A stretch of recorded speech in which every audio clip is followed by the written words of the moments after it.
Trevon, I'm gonna just send you picks one by one.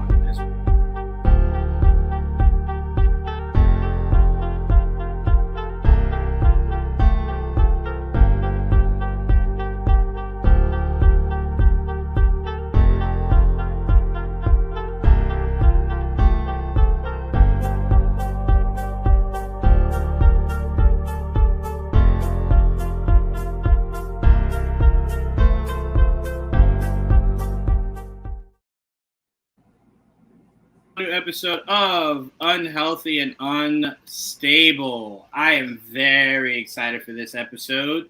This is an episode on a multiverse level only. All right? You're going to see things you've never seen before on this show. All right? Trevon's going to compliment women. Right? It's a multiverse, baby. Anything's possible here. I'm so excited. I'm not for the this one episode. on here that hates women. What you mean? No. Hold on. I meant like hitting on women. I didn't mean like I didn't mean like okay. women are your enemy. Okay, all right. Oh my god. You should know by now. I don't know how to word things properly, Trevon. You should know from our text chain.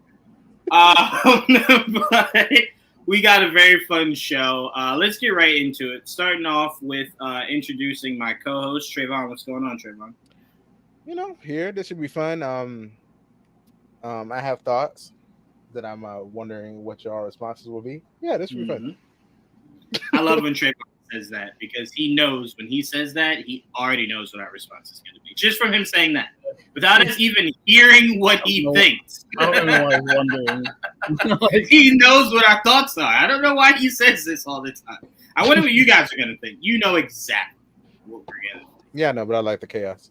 I know, we know, and that's why we go into it. But you definitely know what we're gonna say for sure. Joel, what's going on, brother? What is up? All right, let's get into this first topic. So obviously, guys, last week Deadpool and Wolverine dropped. That movie, I think, is currently the 4th highest rated R movie of all time, I believe, which is shocking. Because even though I think maybe by the time it's done, maybe it'll be a lot higher. I definitely thought it'd already be like number 2 right now. Like that's how crazy that movie was. And we went to 2 different showings. We went to a Thursday night where the crowd was amazing. Everybody there was exactly what you'd want it to be. And then we went Sunday, and me and Joel thought maybe we dreamt that people were in the theater. Like maybe people weren't really there. That's how quiet it was. The fucking guy next to me did not fucking smile. I'm like, why are you here, dude? I will say when the big cameos started happening, I'm telling my dad, like my dad didn't see it with us Thursday, so I'm like, yeah, I can't wait to see my dad's reaction. His reaction was like, oh shit, and then I'm like waiting for like the rest of the crowd, and they're just like, all right, cool. It's like, wow. The left side of the theater, it was enjoyed. The right side was like, why are we here? Yeah. It was very much like they were threatened, like they were forced to come. I honestly don't know if they liked it or not. Yeah, they were very split if you go by their reaction. But we are definitely going to be going over the full spoiler review of this movie. I've been thinking about the opening sequence since I've seen the movie. Yeah, you know what's so funny about this microwave era that we're in is the fact that it took just this opening, and now Bye is doing like stupid fucking numbers on streaming services, and they're renaming it everywhere to stay from Deadpool and Wolverine. It's crazy because you know what's funny, Trevon? There will be a generation 5 years from now, right? 10 years from now, that will know that song from that movie more than they know the song from who the actual group is. Mm-hmm. You know what I'm saying? It's hilarious to me. I find it very comical. But again, congrats to NSYNC, which is really congrats to Justin Timberlake. Y'all know why it's even more funny, right? That he did that, right? Why? Because I can't remember which X-Men movie it was. Which one was it? The one where they got, was it the first one? 2? When they were in the car? In the car, yeah. That's part 2. Yeah, that's why it's funny. Same Because song. Wolverine hated it. Because I hate them. That's why it's funny. Because he turned on the car and a song and starts to play. I guess Scott had it on that whatever station. Yeah. Oh, his face was like fuck. If it's then it might be X-Men 2. Then it might be X-Men 2. It was. Yeah, X2. Because I'm remembering the scene where they snuck out of it, and then he used his claw to start the car. Yeah. I love that car too. I remember that. That was a really dope car. That was a really dope car. That was a great sequence. That whole scene. Oh, yeah. That's the first time you saw him go berserk. Well, that version of berserk. Yes. We didn't really see it until Logan. That was very much a. You know, it's funny. I didn't appreciate the idea of Berserk Wolverine until we saw Logan. I was just like, that's what we've been missing. That's it right there. That's the difference. Right. It was.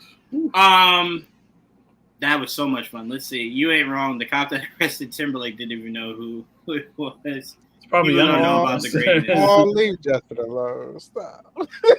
Yeah. I am a because of my dad. I am a massive Justin Timberlake fan. I love so him. I will take no Timberlake slander whatsoever.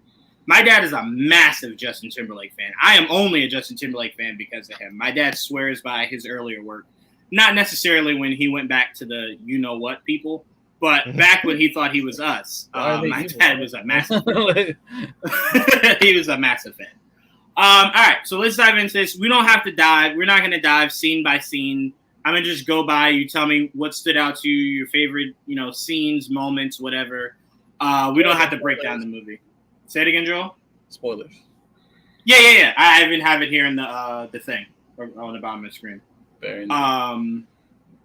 Yeah, I mean, it's Wednesday. It came out last Thursday. We're almost a week away from it coming out. So correct. Yeah. If you haven't seen it by now, I apologize, but there's no way we weren't going to talk spoilers. Channing Tatum was Gambit. Sorry. Spoilers. So sorry. You know what's crazy? And I don't even think they understood the severity of what they were doing. You remember when we talked about Kevin bringing out all the cameos on stage? Mm-hmm. It like the video coming out. Mm-hmm. Do you know the very next day that shit was on the news? That sounds on right. the news, in full spoiler, on the news. And I'm just like, I don't even think the news understands how bad of a spoiler that is for people waiting to see it Friday night. Like, they're walking by, their mom has it like on the TV, and they go, bitch, is that Wesley Snipes? Like, what? I still can't believe they even brought them out in the first place. I don't understand. I was like, y'all should just not done that. Like, I know I'm excited for them, but damn, like, even if you wanted to do a small little panel before Hall H on Sunday or Saturday, I would have at least accepted that. Because the two biggest days are Thursday and Friday, right? So I'm like, if you haven't seen it by Saturday night, it is what it is. Right. But the day it came out Thursday, that was insane. But anyway, for me, the biggest things that stood out was the new term anchor being. That's obviously going to be a big term going forward.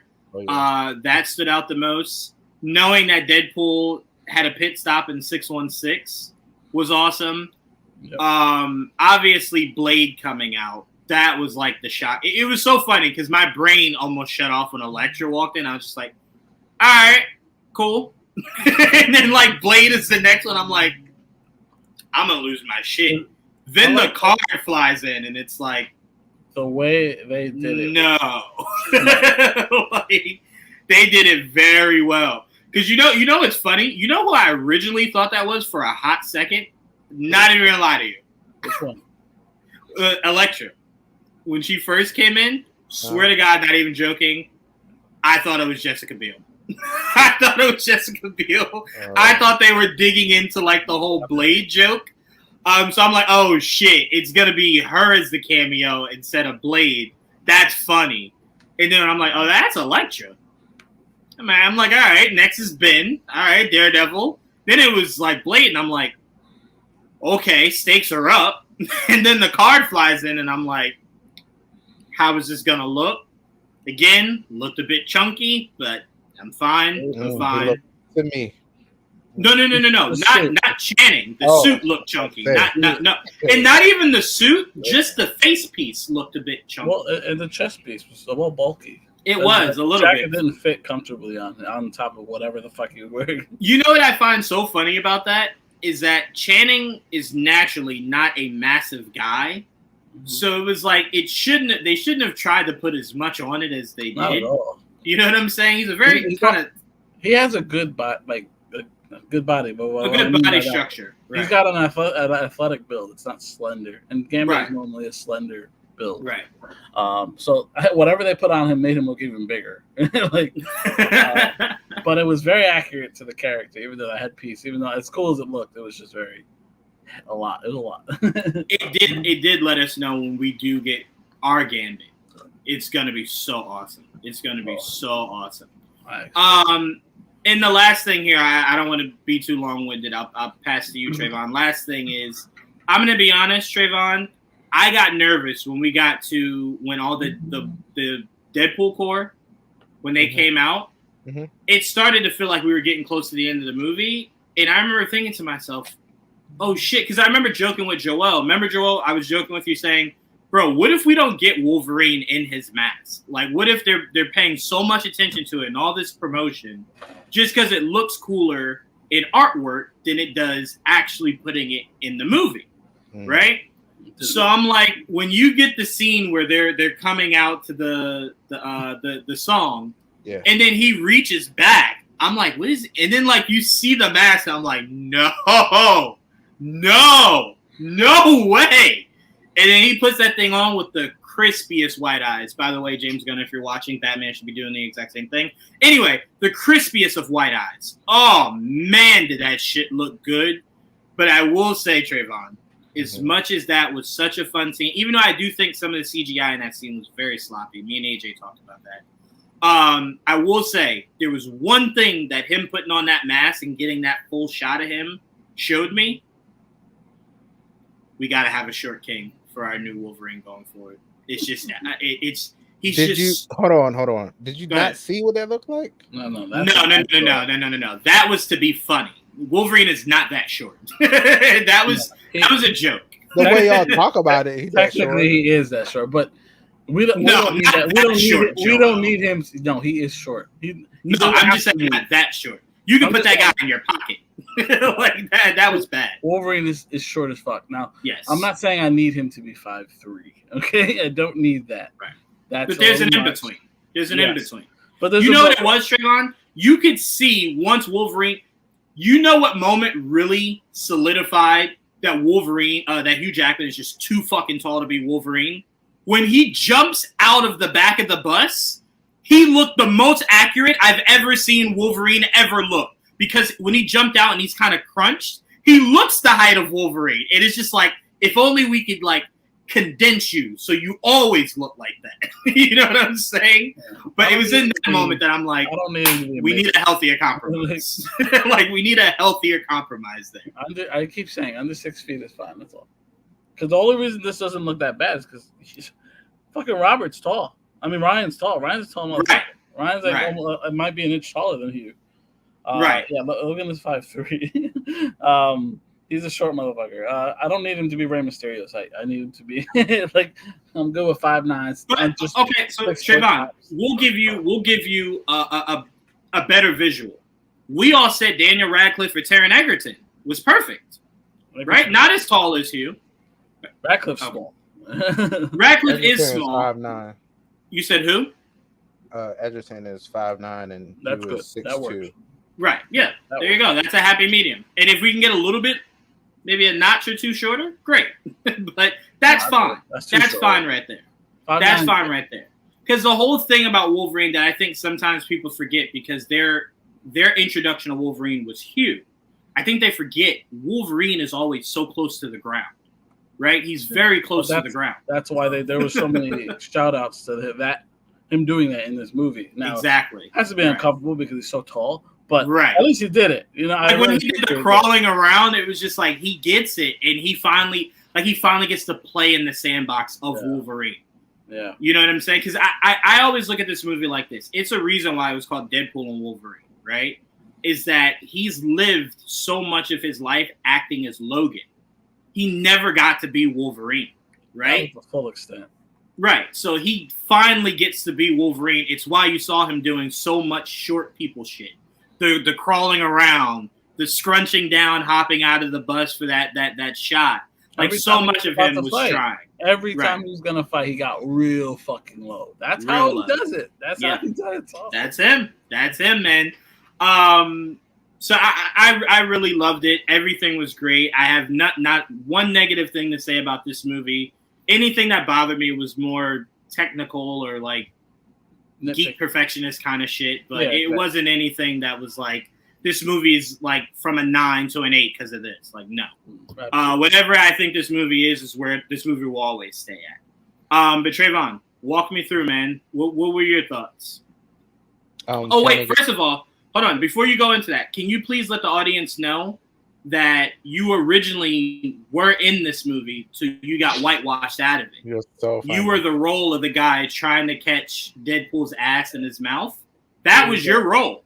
He was a TVA tech, and then they got recast. Yes, he must have went out. Yeah, he got whitewashed. it was. They kept telling him, Trevon, don't open your mouth with your tongue out. Like, just look amazed. And he's like, I want my tongue out. Stop touching the actors. No. You know what it was? Wait, Joel, I take that back. You know what Trayvon's original role was? His role was the guy that suited Deadpool. Remember when he gripped his crotch? He kept only gripping the crotch. Like, you got to do the swords and everything. He's like, yeah. Taylor is a predator. That was funny when he said that. Because he kept touching his ass. It was just like, damn, man. Like, all right, he gets it. Go ahead, Trayvon. I'm sorry. All right, well. Lucky I like that kind of stuff. That's true. But yeah, those two roles were hilarious, and I definitely would have played both. I know, for free too. Maybe. But yeah, those were fun. He looked real good when he was walking down that catwalk too. I was like, oh yeah, you look good. So you were as well, huh? Look real good. But yeah, I was really excited. The main thing I was excited for is the scene chanting, because I know he wanted to do that. Like, that was great. He was in that whole group X-Men photo and everything long time ago. I think he wore the same shirt to the Comic-Con the last time, which is so. I was like, I'm so happy for him. I was very excited for that. When I saw him, look, okay, I might get hate for this. I'm not the biggest Blade fan. Okay, so I was I'm not. No. So when I saw him walk in, I was like, oh, okay. I was more excited for Elektra and Gambit. I love the Elektra. Oh my God. Sorry, that's just how I felt. So I was very excited for them. And of course, Johnny Storm. Of course. Like I was like, because when he stepped down, he was like Cap, and I was like, oh, cool. And then he hugged him like that. I said, same. I would do the same. And then he said, Flame On. I was like, this is for me. This shit is made for me. This was that I love those Fantastic Four movies. So for me to see him again, that was very cool. I don't know how he survived that fall. That was interesting. I don't think death works the same in the void. I think there's only one way to die, and I think that's by Goliath. Or your skin getting ripped off. It's shit like that. I don't think you can die like because your neck snapped or some shit like that. I don't know. I'm going to be honest with you, Trevon. I had that first thought. I think I even asked Joel, like after the movie, like, did his neck snap? Like he got right back up. I said, "This powers it went." Yeah, I don't know. My mind, I was like, he's both. He got to be both. That's all. He got to be Cap. He got to be both. Ain't no way. How is somebody fall? Cap can do it. But he went to it. So I don't think he got those severe straight. What's going on? But it's fine. I just let it go. I'm mad happy he's here. I don't know. Also, no, Cap cannot do that. If you snap Cap's neck, he will definitely die. For sure. Yeah. Sure he can take a beating. He can take a beating. Yes, he can get the shit beat out of him, but he cannot survive a head snap. Let's make sure we're being clear there. That is whatever gets you more Chris Evans. That's all that matters. That was great. That was great. Yeah, it was cool seeing him. Yeah, I was happy to see Elektra out. The Gambit, like the way somebody on Twitter was like, this might be the last time we get rated R Gambit. The way he was blowing people up, the way I was like, we might not see. You're right. That might not happen again with the staff. We stabbed the guy and he blew up. I don't necessarily disagree. I think Gambit's dialogue was more rated R than some of the action. Well, I think we can definitely see that. So close up. Like yeah, I think we can definitely see that. He definitely blew up some motherfuckers. It'll be more cinematic. It won't be as blatant as like blood spraying everywhere. Right. But we will see Gambit go all out like that for sure. I think his dialogue you'll never hear, like him cursing and coming out of my daddy's nuts and shit like that. No, yeah, that was a very Deadpool thing that he said right there. Right. I was like, yeah, right. But a violent Gambit to a degree, I think we could still get because remember, even in PG-13 you can say fuck. So I think there's like a gray area of like. And I think Infinity War was probably one of the darker. No, between Infinity War and Winter Soldier, probably some of the more darker Marvel, bloodier movies. Yeah. So I'm like, there's a balance to it. It won't be like this though. It won't be in your face. Like I put my staff in this guy's chest and his heart explodes. Right. No, but it'll be a middle ground to that. Let's see. My favorite scene of the movie was the Odyssey car sex scene. Because that's what that was. That's what that was for me. That was a car sex scene. I just realized what you're talking about. I'm sitting here like, what? You know what I mean? You see it. I do. Because they know what they did, why they moved that camera down like that. They know what they were doing. I said, okay, y'all get what I'm looking for. It's cool. Let's see what else. Happy to see X-23, or Laura, as she likes to be called, apparently. She corrected him real fast. She did. I really did enjoy how it made it seem like Deadpool just set Human Torch up, and then in the post-credit scene, he was like, "Oh hell no, y'all not gonna say I checked this motherfucker out." He said this shit, and I just love that. I love stuff like that. It's cool. Like I still think he set him up. I think he faked that footage. I know. I think he faked that footage. It's Deadpool's movie where he can break the fourth wall. That man could have easily set that shit up. Now, where it does bode well for Deadpool is Johnny is naturally an asshole. Right. So he very likely could have said that. But Deadpool is also a chronic liar. So he very much could have just made that shit up. Yeah, that's how I took it too. I don't know if that was true. I think manipulating the video. Because think about it, Trevon. He said exactly what Deadpool said. I mean, word for word. So it's like either Deadpool has some of the best memory in human history, or he fudged it a little bit. So I just took it more so as being tongue in cheek. Oh, how can I forget Henry Cavill? So yeah. Okay. What a vision. Trevon, did you tell them about the line that you had Ryan put in there for you? Shitting on DC. That was your line that you wrote in there, remember? Oh, he did say something like that, didn't he? This is the revenge or some shit like that. Yeah, I mean, look, they lost out. I don't know. We'll see what happens. I mean, those arms ain't in the movie now. I don't know. And he kind of did the reload thing too. That was kind of cool. I was like, okay, yeah, I don't know, man. It's just a lot of fan service in here. I enjoyed it a lot. The movie was fun. The story, like him thinking he was the anchor being, plucking a Wolverine from another place to put it there is a very Deadpool thing to do. Hello, all shit. Fuck it. Come on, bring your ass over here to save my shit. Fuck your world. Come on, save my shit. He did. He said they don't need a Wolverine. They hate you. Come over to my world. They miss you. Love you over here. Right. Yeah. They miss you. Come home. Come home. But I do.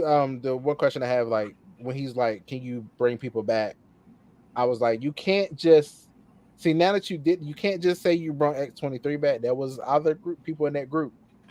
Like, where Gambit at? Bring Gambit back. Sorry, you might. It. You did that. When you did that, I'm looking for all of them. I would say, Trevon, that is a concern you should only have if Secret Wars ends and none of them are in it. Yeah, then you could say, yeah, that's weird. Like if X-23 is in Secret Wars but no one else, then yeah, you could ask those questions. But I don't know. But also remember, she did make a point of when she was saying instead of sending Logan back, I think he's perfect where he is. Yeah. Maybe the world's Blade and Elektra come from, they're not needed back. You know what I'm saying? I don't know. I'm just saying. He wanted to bring his friends back. That's what he said. So I was like, that means all of them to me. That's what that meant. Except Human Torch, he's dead as fuck. But everybody else, they can bring them back. They can. So, I'm just saying, I don't think you should necessarily worry about it until we get to Secret Wars. I'm not worried. I'm just saying. No, it was very weird. I thought of. I was like, oh, she's the only one. Where's? I won't disagree at all. I wouldn't disagree at all. I don't know. But I had more questions about that for different reasons. Like, you made sure we saw X-23 was back with her dad. That to me was more of a like, all right, cool. What are we getting here? So I looked at that for different reasons because I just assumed they'd probably be back for Secret Wars, right? The ultimate multiverse movie.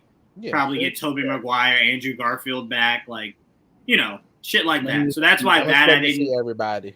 I'm expecting to see everybody. That's what I'm saying. That's why I didn't look into that much. I was more impressed with them showing X-23 and Wolverine together.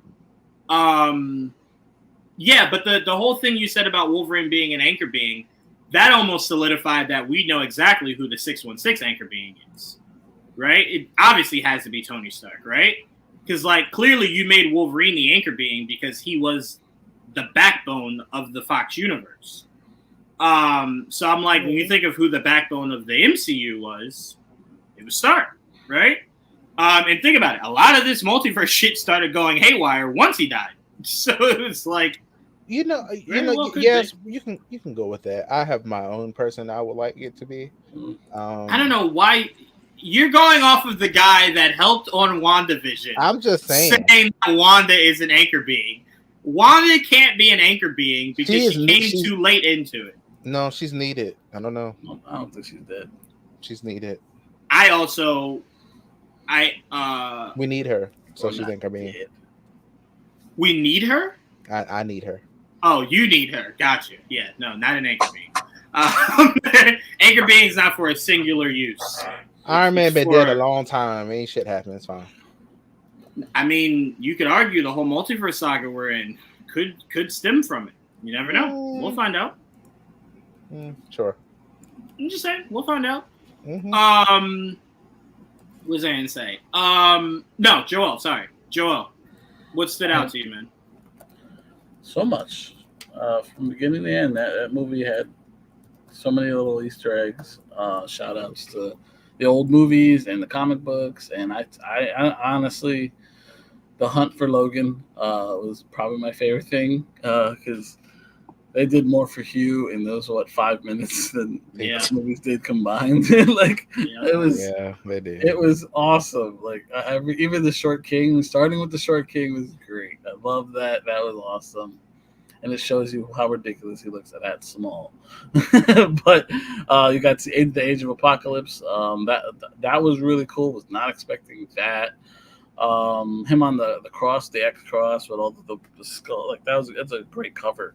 They recreated the old man Logan with the shotgun, looking more traditional old man Logan there. Right.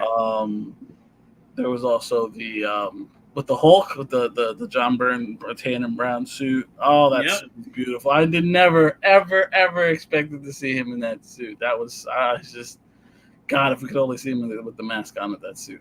Oh, that would have been dope, right? It's so good looking. And then you get a little cameo by the Hulk. Very small. But I loved it when you see the Hulk's face. But it was an homage to that cover with the claws. You can see the Hulk's face in the claws. It was awesome. That was great. And then of course Loki turns to the Hulk and he basically pulls a Loki. Yes. Loki. I think Loki said, "I am a god." In Deadpool, I am Marvel Jesus. I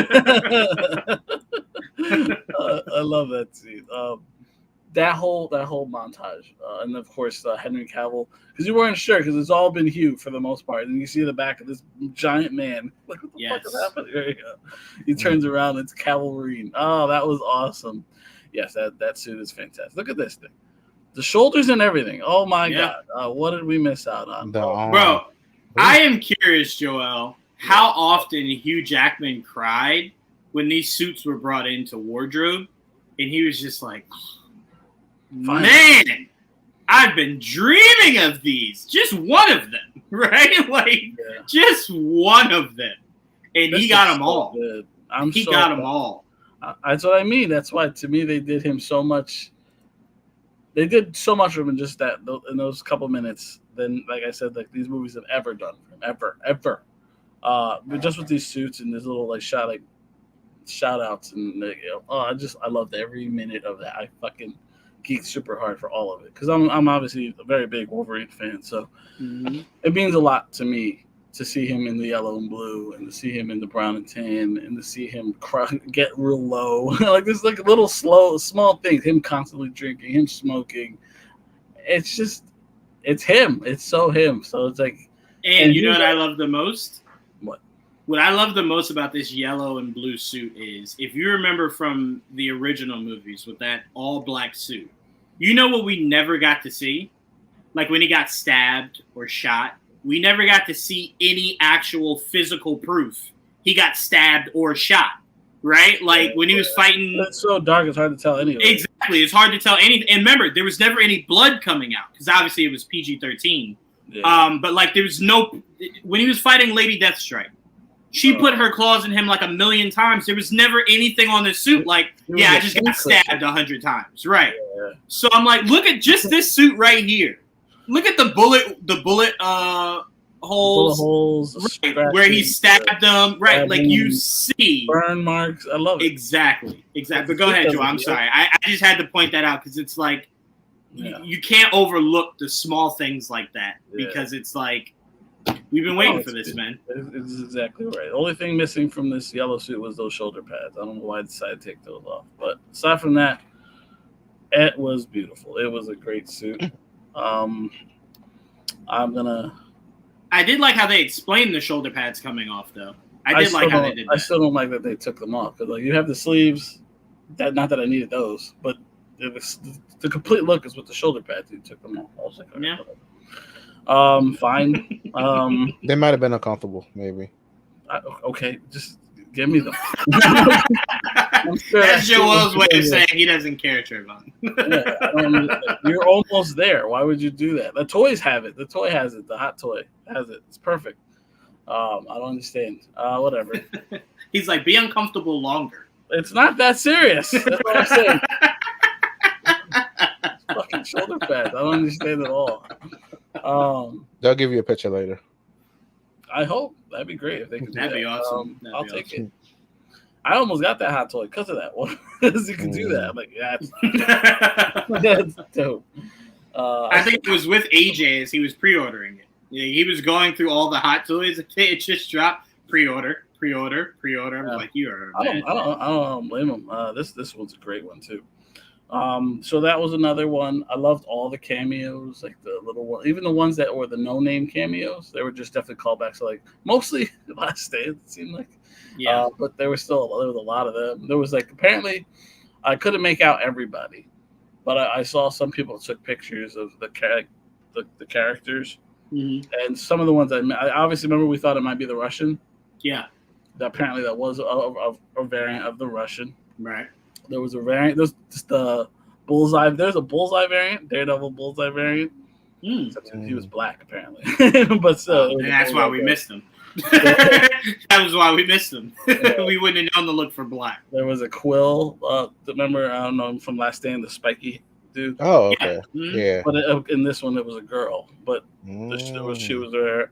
There was a Psylocke one. I saw the Psylocke one. The one that pulled X-23 now, wasn't it? Yes, that's fair. Yes, there was a Psylocke one. Callisto. There was obviously. I think you guys saw Callisto, Lady Deathstrike, because Hazel and Toad were all like no-name cameos. They didn't have speaking roles. That's weird. They literally called him Toad. They did. They called him so, but he didn't speak. He was just kind of there. Only one that was one of the original actors was Sabretooth. Like, obviously that was Tyler. Oh wait, that wasn't Darth Maul. That was Toad. He looked just like him. Oh shit. Okay. All right. It was only Tyler Mane that came back, because even Juggernaut was different, obviously. Oh yeah. Apparently, that's the same guy from the Fall Guy. The guy that did the body double for Ryan Reynolds. Well, Pyro's the same guy too, right? Pyro's the same guy too. Yeah, Pyro's the same guy, and Sabretooth the same guy. Mm-hmm. They were the only bad guys that were the same. It's so funny. They pulled Sabretooth back and still didn't give us an accurate look. We still didn't get an accurate look. Well, I think Sabretooth still. I mean, he looked closer to Sabretooth than. Yes, he looked better than the original one, but I'm like, we couldn't get the suit. Like, come on, man. Oh, no. Yeah, I mean, they definitely could have gave us a suit, but I mean, he looked more like Sabretooth than. I'll give you that. Origins one. Well, I mean, at that point, Joel, we accepted what that was. That was actor over character. Oh, so we were accepting the big names. Like, they just couldn't at that point. They didn't. I mean, look at Gambit from that movie, man. They didn't give a fuck. They didn't care at all. Okay. A lot of I don't mind saying Lee Schreiber. Oh, apparently the big fat guy So on we're the saying. tower. Yeah, Lee Schreiber was fine, but I'm saying that he didn't look like Sabretooth. That's all I'm saying. Yeah, that's what we're saying. We love Lee Schreiber. That's why we kind of accepted it. It's because he did a great job. But that's not Sabretooth. The lookout, the big fat guy. Apparently that's a Bob variant. So interesting. Sense. A lot smaller than you'd imagine him to be. Yeah, I don't know, but apparently, he actually. I don't know. It was Bob. So there you go. Those are all of the non. They didn't really do much. They were just cameos of characters. That was pretty cool. But anyway, it wasn't the Resistance. Like I loved all the name cameos that they named. Like they named like Punisher and Daredevil. Which I wonder which version of Punisher I do. Probably I would think Tom Jane, but who knows? If not, then it could definitely be Ray Stevenson's because can't bring him back, right? It's still my all-time favorite one. Who else? Daredevil. That's interesting. I would imagine seeing that version of Daredevil. Hello, he's dead. That's all now. Okay. Yeah, I mean, the way she said it too, like fuck that guy. It was like, all right. Yeah. That's her. I mean, that was her ex-husband. So that's that's what made it even funnier. Yeah. It was like that seems personal. It was personal. It was. Yeah, all right. Funny. It's so funny. That one part where Ryan was like, "I'm telling Blake," and I was like, "You're right, very meta." Like, wait a minute. That wasn't even the best meta part. The best meta part was when Blade was like, "I don't like you," and he was like, "I don't think you ever did." Like that was awesome because Wesley spoke to it in an interview after Comic-Con where he was just like, "We were playing on the idea that people thought we never liked each other." I think Wesley's full of shit. I 100 believe they did not like each other back then. It's just time heals all wounds, right? So it's like, bro, we haven't worked together in what? Almost 20-something. Who cares, right? So you just let it go. And you're also offering me a check right now. No. I mean, from Ryan's point of view, I think Ryan was just like, who cares? It's a chance to do something really fun and cool. Let's just do something fun and cool. Who gives a shit? But you're not going to convince me they did not like each other back then. There were way too many rumors. In a time, like, if it was a rumor today, I think it was bullshit. Back then, no, I think there was some validity to that for sure. So I thought that was very meta. Not a lot of people remember that, but I thought that was awesome putting that in there. I agree. Also, the cameos from the Deadpool Corps. Do you guys want to know who the Deadpool Corps are? Well, at least some of them. Was that Brooke in that suit? Yes. Who was that? Was it not only or just a voice? No. Well, no. She wasn't in the suit. I don't think. Yeah, I don't She's think credited. so. That'd be cool. Voice, but apparently they have Ryan Reynolds' kids. Yes. Like his. I didn't know he had a son. Yeah, I don't know. He doesn't show them. Kidpool and Babypool are his kids. Kidpool and Babypool were his kids. Oh. Yes. Yeah. Wait. The one that cussed the kid. Yes. Awesome. Hold on. You think Ryan Reynolds doesn't allow his kids to curse when Blake's not home? Trevon, come on. that man definitely goes ahead and says, "Hey, is mommy home?" No. You can say "motherfucker" when she's. And they said that was the worst one too. I think they said that he's the worst one. Oh, yeah, he did. That was So those were his kids. Obviously, his wife was Lady Pool. Matthew McConaughey was Cowboy Pool. Dog Pool was his dog. Peggy the dog is his dog. Who apparently lost the ugliest dog, or won the ugliest dog competition in the UK at one point and some shit. Sounds about right. Nice Pool, obviously he played Nice Pool, but apparently someone played the stunt actor. I don't know who it was exactly. Well, yeah, we knew that from remember the set photos that leaked all the way back then. Yeah. But obviously he was the face of Nice Pool. Nathan Fillion was voicing Head Pool apparently. Okay. Yep, so it makes sense. Sounded like him a little bit. And then of course Welsh Pool, who the one with the flag, the Welsh flag, or the soccer team, is the main the lead striker. Paul Mullen was the guy in the costume, which was pretty cool. Okay. Who was the samurai one? I don't know. I think that was just like an extra. That was cool. Yeah, there are some other ones. Apparently, Tom Holland's brother was one of the extras. That's hilarious because remember Tom kept saying he kept trying to get his brother in something, but he kept getting cut out of it. It's like I got him in something. Apparently, Ryan didn't even know until you big posted. He's like, "This is how I find out," which is funny. But yeah, that was most of the Deadpool core. I mean, again, there was a lot more. Those are the only ones I think I saw names for. But I don't know. That was a lot. There was a lot to intake. We just talked a lot about a lot of characters, like a lot. It would have been cool if they did get what's his name, Vinny Jones as Juggernaut. But I know he didn't want to come back and put that shit back on. Even though he said he's just old. He's like, I don't feel like it. But bro, this movie was great. I can't take anything away from it. It gave me a lot of stuff I never thought I'd see. I say that a lot these days. So credit to Marvel for fulfilling a lot of my fantasies as a kid and making them come true. And hopefully more in the way. But this movie was great. It was great. Like I mean, if you're a fan, if you're not a fan, I can see how it could be a little much. But for me, who is a fucking huge superhero nerd and big fan of both Wolverine and Deadpool, I've been waiting for this team up for like the right way for a long time. So this meant a lot to me. So, yeah. Yeah, and it was a great funeral for Fox. I enjoyed that the most. It was a nice little love note, just like to me that the Sony, like No Way Home kind of did for Sony. Oh, and I meant to point this out, Joel. I'm glad I remembered just now. Sean spoke to exactly what I said when we were leaving the theater. When I was like, you kind of have to thank X-Men Origins for getting us here. And they did an interview, and they were like, you kind of have to thank X-Men Origins for getting you guys here. He was like, weirdly enough, yeah. Like, that movie kind of made way for everything that came after, right? Like, if that movie didn't do all the stupid shit it did, we don't get Deadpool, right? You know, like, if it did Deadpool the right way, we probably don't get Deadpool. Yeah. You don't get this Deadpool, probably. Right. You don't get this Deadpool, which is weird to think about, right? Like, wait, if you did it right, wouldn't you want to do it again? That wasn't Fox, guys. If you ask that question, you're too young. Like, if you ask a question about something not making sense and then say Fox after it, you're too young.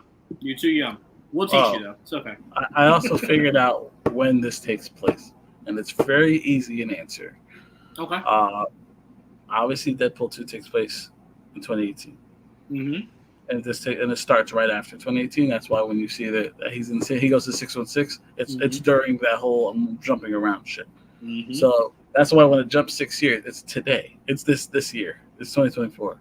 Oh, okay. So that takes place in 2024, just on that Earth, not on this on 616. It's on his Earth. So it's an alternate timeline, 2024. So that's when it takes place. Gotcha. Makes sense as to why there was no other MCU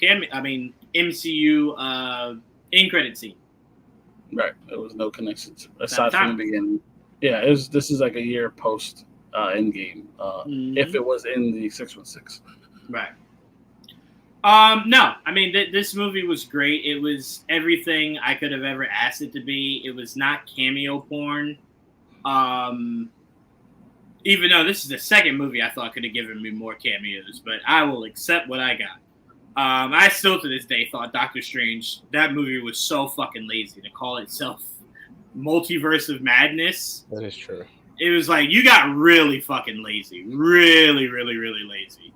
But again, I only can accept this in Multiverse of Madness because I'm expecting Secret Wars to literally give me a heart attack. Like that is what I am predicting is that an ambulance will be called.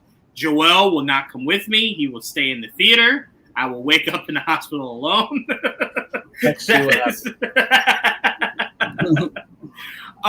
But no, I definitely, that is my mindset when it comes to that, is that I'm allowing them to kind of go light because Secret Wars will be so heavy. So I'm like, I can accept that. That should be the ultimate cameo porn, even though you don't want to say it like it's a bad thing. It's not a bad thing. I say cameo porn the same way I say Saw is gore porn. I know a lot of people say that as a negative. I don't. That's exactly what it is. It's not a horror movie. There's nothing that scares you in Saw. It's just gory as shit. You know what I'm saying? So I'm like, a name sometimes is apropos. You know what I'm saying? And look, I look at it. Remember, me and you differ what a bust is in sports, right? I don't take it the same way you do, but that's its legit definition. It's your bust. You know what I'm saying? So sometimes it's not always negative. Sometimes things are just fucking true. So, but no, I really did love this movie. I definitely want to thank Sean, Ryan, Hugh. This was awesome. They really went out of their way to make a bona fide hit. A bona fide hit. Like, God bless them. Oh, man. God damn, was this just so good. I even love, we didn't talk much about it, but I love Laura putting on the glasses. I will say, Trevon, it bothers me to no end that I got no suit from her. Like, you know what would have been cool? Is if she got out of the van with her yellow suit, and then Hugh kicks open. Yes, and then Hugh kicks open the trunk with his yellow suit, and you're like, yes. Like, that shot of them in yellow suits together would have been awesome. It would have. But maybe we'll get that Secret Wars. Maybe. You never. They spend so much time together, right? So for that purpose. Yeah. I will wait. I will wait. But man, did that upset me to no end, because I'm like, just give these people suits. Sabretooth should have had a suit. X-23 should have had a suit. I don't remember what Elektra was necessarily wearing, but I'm like, that would have been a time to give her the more comic accurate Elektra suit. That would have been awesome. They were pulling them from their universes. That's why they looked. I know that's why it upset me, because I'm like, yes, pull them from their universe, but looking accurate. Like it did bother me. Blade had no sword. Blade had no jacket. It really angered me. I honestly, I know it's gonna sound weird, but I think it's because to differentiate him from Deadpool with the swords and Gambit with the jacket, because Gambit's first time, you don't want to take, you don't want two guys in trench coats. I guess, but still, I think they could get away with that with Gambit, because Gambit never actually saw the light of day. So right. So whatever you did with Gambit, we would have really taken, because it's like anything is better than what we got. Anything is better than what we got. Even though, again, I want to make sure I'm saying this. That's no disrespect to Taylor. I thought Taylor did whatever he could do. It could have been better if he was given better. That's what I'm saying. Everybody there, Right. He could have easily been a good Gambit. It's not his fault. I'm sorry, Trayvon. Don't ever whisper that shit in my ear. I didn't say anything. Don't ever whisper that in my ear. It came in way too loud in my ear, bro. It almost outshadowed what Joel was saying. I'm sorry. But no, I definitely just wanted to give him some respect, because I don't think what Gambit was his fault, Yeah, no. So I just wanted to make sure I made that clear. But anyway, this movie was great. If you guys have not seen it, go see it. If you've only seen it once, go see it again. Okay, trust me. Yeah, I'm going again this weekend. Trayvon's a madman. You don't have to do it that many times. Seeing an IMAX 3D this time. Maybe just IMAX. I'll figure it out. 2 times is good. 2 times is good. 3 is fine. Or 4 or 5. 2 is good. Very good. But yeah, no, we all love this movie. We all immediately were texting each other, just like, bro, this is, well, not all of us. Me and Joel were together. We were texting Trayvon. How much we just love this movie. I held back. I tried not to say anything to y'all at first. Yeah, he did. And we are very proud of Trayvon. I held off. Okay. I know that man wanted to just rattle off shit, and it was like, hey, we are in it, like right now. Like just hold on. My first word would have been Gambit. Hold. Yeah. Like Channing.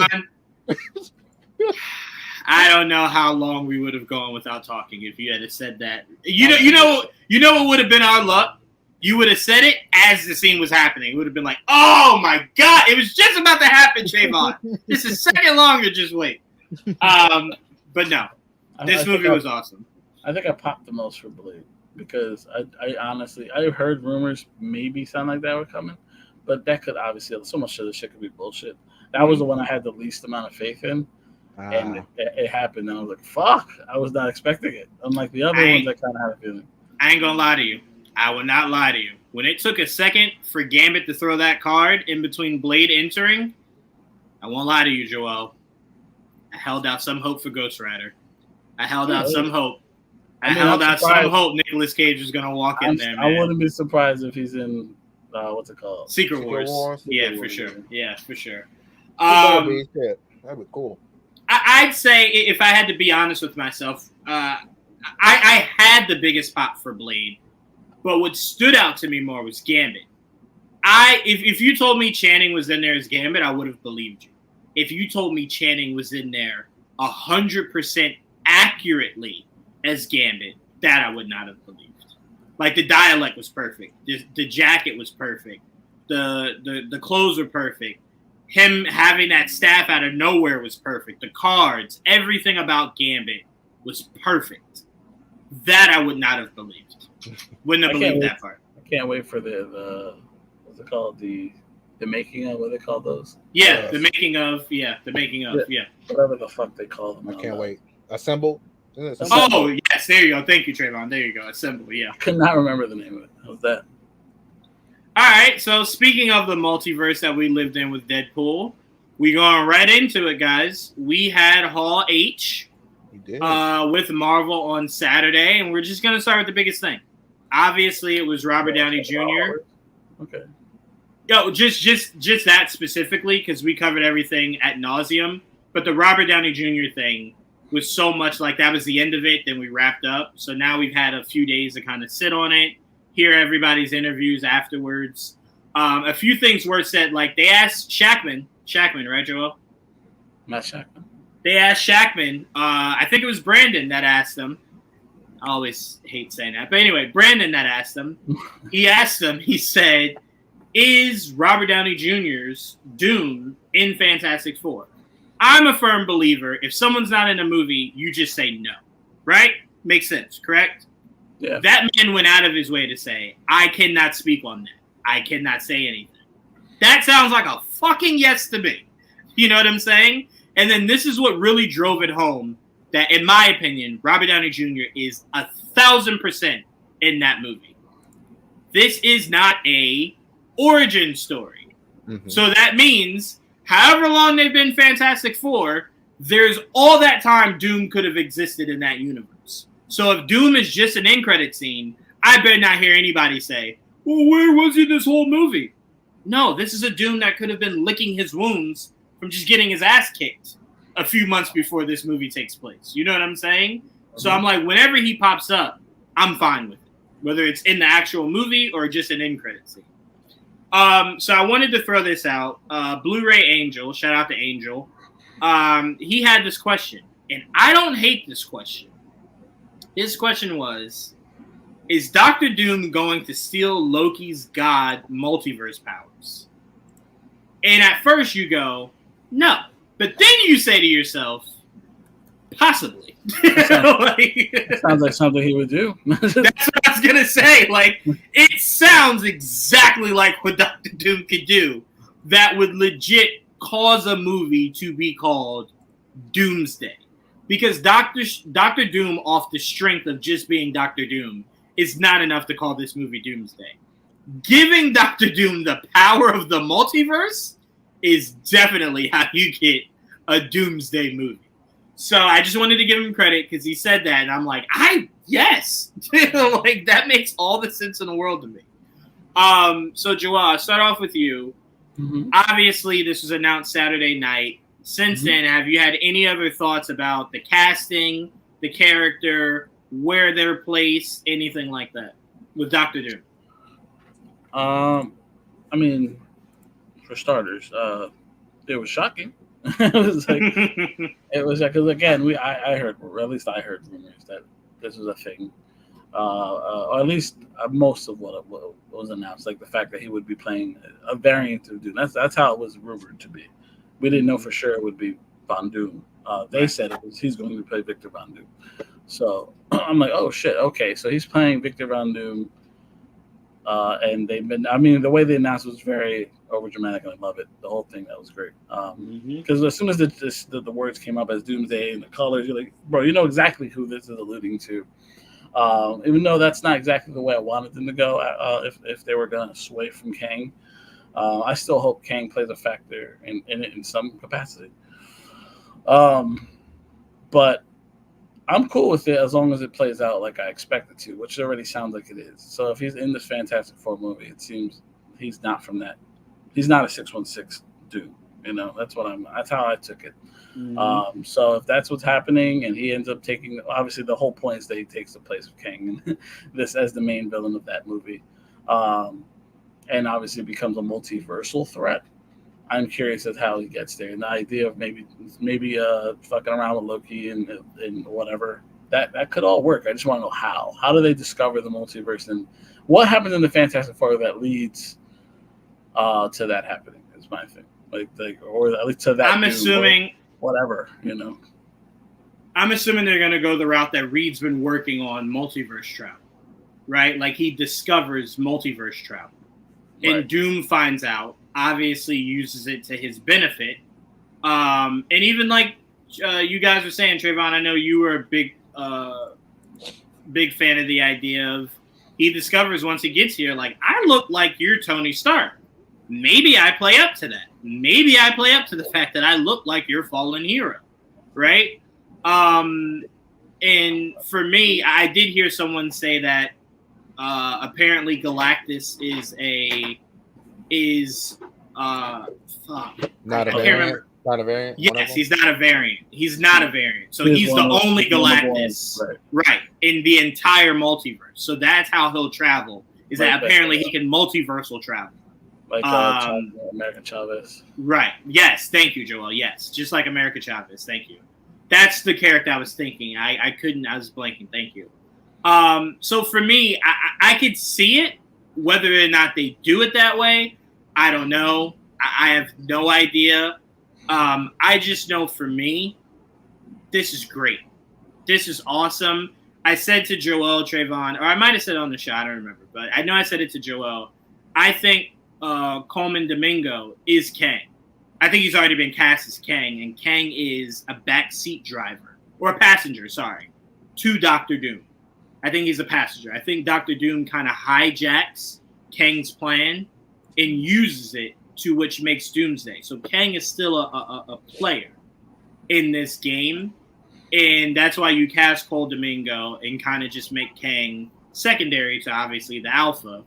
Why do you think he's cast? Why do I think Kang is cast? Yeah. Because I don't think you can just adios Kang. You can't just, whether it's Joel's prediction of making him the Beyonder, so it's not necessarily quote-unquote Kang, it's the Beyonder, which is like a variant, or using actual Kang. There's just no way you're going to tell the audience this character just doesn't exist anymore. Ant-Man killed him. Okay, well, I mean, it does bring us to the question of what happens in Doomsday that leads us to Secret Wars. Do they go the route of God Emperor Doom? Yeah. Maybe does that happen, or is it the Beyonder? Because those are the only time Secret Wars happen is either God Emperor Doom, which was the second time, or the first time with the Beyonder. So maybe it's both. This is the bigger question, Joel. They have to be very careful because I know this is going to confuse a lot of people, and let me just simplify it right away. A lot of people are going to go, how the fuck do you have the Fantastic Four in the 616? Very easily. You say in the 616, they went up to space and died. So you're replacing it with the idea of these guys are they're your 616 Fantastic Four. The original Fantastic Four never existed. It was never a thing. It never existed in that universe. Right. They're not variants of a 616. 616 never existed. Now, here's where it'll get complicated for people. What you can say is right after Secret Wars is done, they defeat RDJ's Doctor Doom. There is a Victor Von Doom in the 616 that is then molded by everything he saw that Victor Von Doom do. So you can still do a Victor Von Doom in the 616 that does not eradicate anything that RDJ's Victor Von Doom did.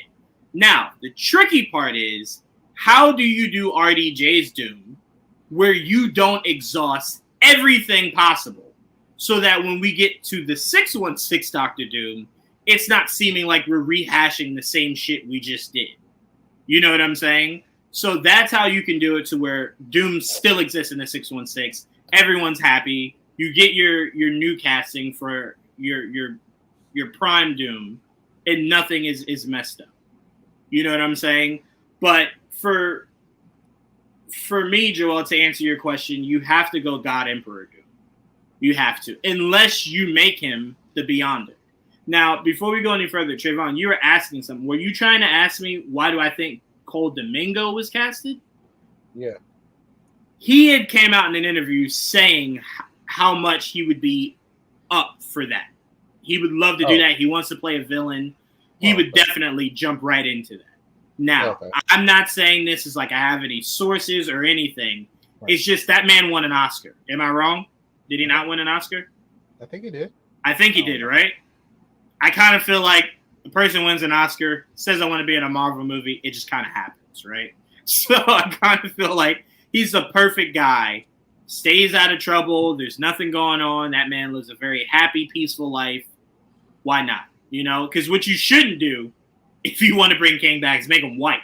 You know what I'm saying? No. I don't think you should do that. So I'm like, Cole Domingo sounds perfect. Sounds perfect. So that's just a prediction of mine. Of just connecting invisible dots. Those are not bad guesses.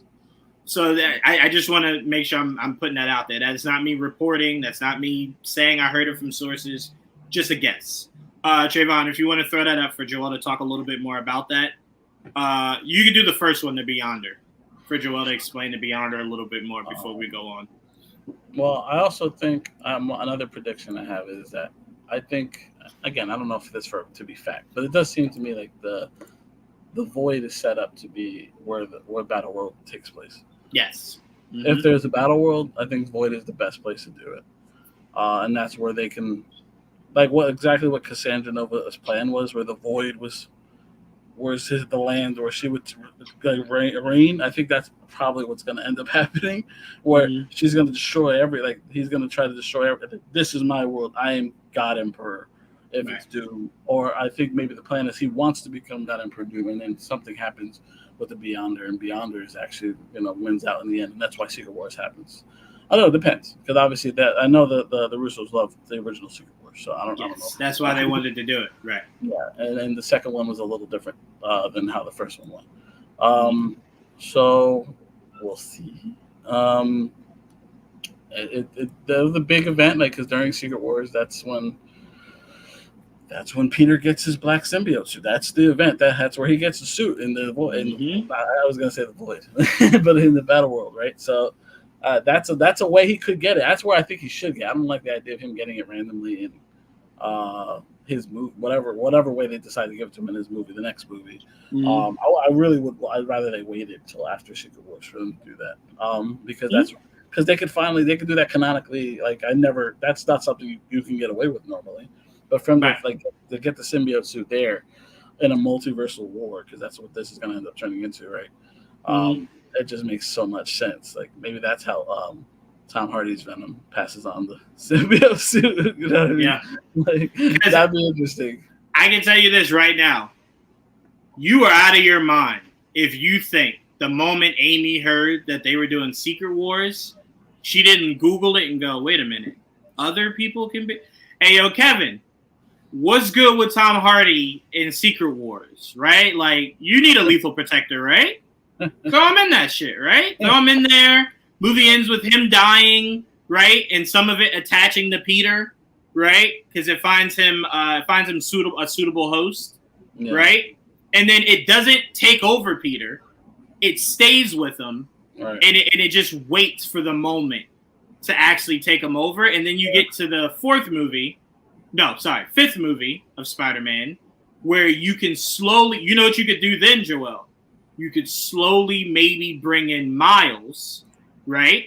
I think you introduce him in the fourth, but yeah, I agree. No. I introduce him in the fourth, but I mean as Spider-Man, Miles as Spider-Man, and you have Tom Holland's evil black symbiote Spider-Man versus Miles. Yeah, that's box office, right? Like that's mouth-watering box office. The problem with this though is, I just don't see that. There is no problem. It is. This Venom has a very interesting personality. I just don't see this Venom working. Well, no. Because it attacks Spider-Man, but eventually it'll go to another Eddie Brock or whatever. So the personality of this Venom won't work. It looks tasty, remember? It won't work. This type of Venom. Hold on one second. I'm trying to. For everything with me, Trevon, is trying to actually understand. What are you saying won't work? Like Venom being rated R won't work in this universe? No, just like the version of him. You don't think this symbiote is mean enough anymore? Yeah, it's not. It's not. Oh, yeah, but guess what, Trevon? Guess what? What? It's a multiverse. You can say that's any version of Tom Hardy as Eddie Brock. It doesn't have to be that exact one. Okay, I guess. I'm just saying it doesn't have to be that exact one. Something could happen. He could get, maybe the symbiote gets aggressive because Eddie dies, and that was like his best friend. You know, there's so many different ways you can go with it. That logically makes sense. That symbiote goes from being bad to good, so it's not 100% like evil all the way to start. But right.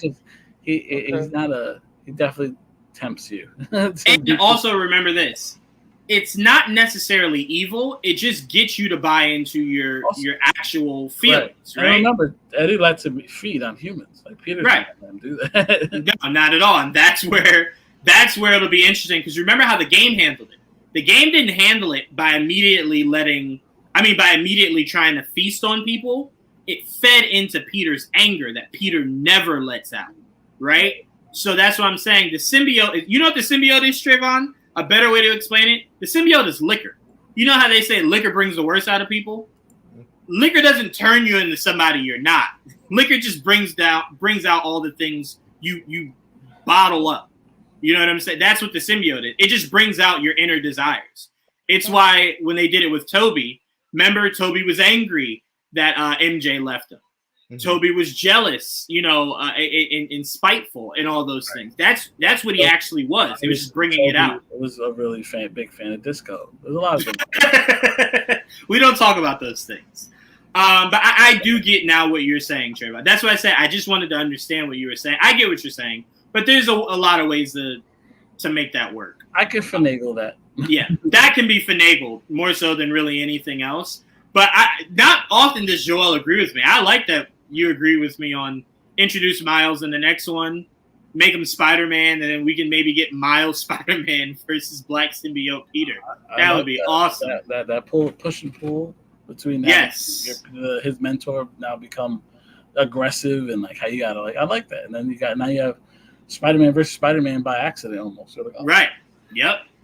You need somewhere to show off Miles eventually anyway. And then you need somebody that Peter can hit that can take it and give it as good as he gets. Yeah. And then you also have that, and then they eventually have to fight the symbiote, right? No matter once they take it off, will there be a version of Eddie Brock there, or will it go to someone else? Like they can go Matt Gargan, who's Scorpion. I don't know. There's a lot of different options. There's a lot. Yeah. I wouldn't even be mad if Kevin tells us that the idea of the symbiote is a one-time thing, right? If it's a one-time thing, I wouldn't. One movie, yeah. I wouldn't be upset if he did something wild, like take somebody, like the symbiote attaches itself to somebody that is just like the worst, and it's like their blood mixing with the symbiote turns them into Carnage, and we get Venom and Carnage in one movie versus the two Spider-Men.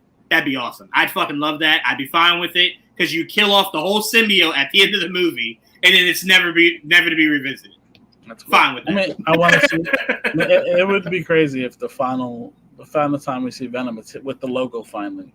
Yes, and it's because he already disattached. He took over Peter, right? Yep. Right. So I'm like, I'm with you there. Like we finally got Venom the right way. Yeah. Yep. I'm with you. But again, a lot of our prediction there, Joel, will rest solely on how Sony ends The Last Dance. a couple more months to find out how that goes. We got to see how that goes first. But so this is the Beyonder, everybody, that Joel was mentioning. This is the Beyonder. He will not look anything like this if we get him in the movie. As you can see, he is choking Doom in this picture. Yes, that's why it's a very good picture that Joel gave us.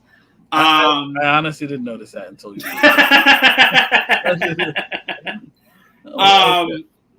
Excuse me. So this is the Beyonder. This is one way they could go with Kang, is using the Beyonder. This is a guess. Yeah, when I brought that up, Beyonder is like a otherworldly being on the levels of a. I'm trying to think.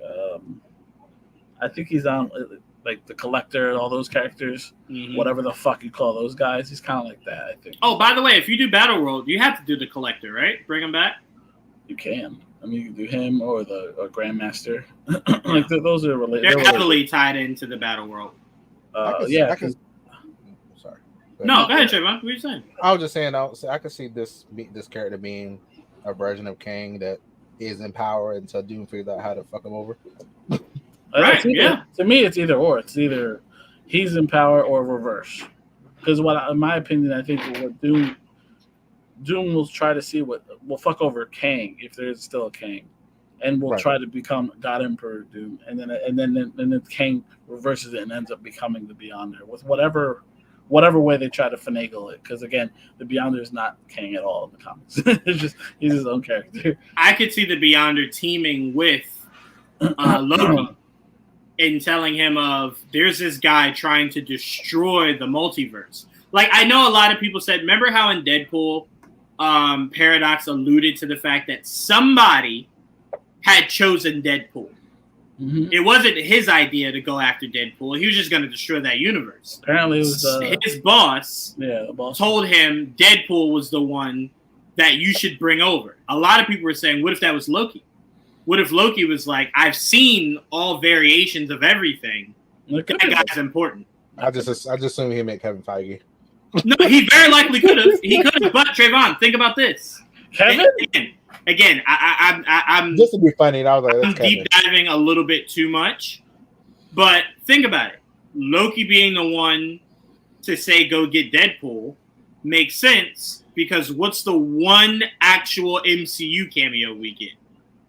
Thor leaning over Deadpool, right? That was such a weird cameo that, like, of anybody to be leaning over Deadpool, it was Thor. If it comes back to that, too. Well, Joel, think about it. Remember, we saw that throwaway scene in Age of Ultron, Tony's nightmare of all the Avengers dead around him? Right. We got a version of that with everyone disappearing. Right? So we'll get a version of that. Maybe not that specifically, but a version of that. But I just don't know what brings Thor and Deadpool close? Like, what? That's what I'm more like. What? Why does Thor care about Deadpool?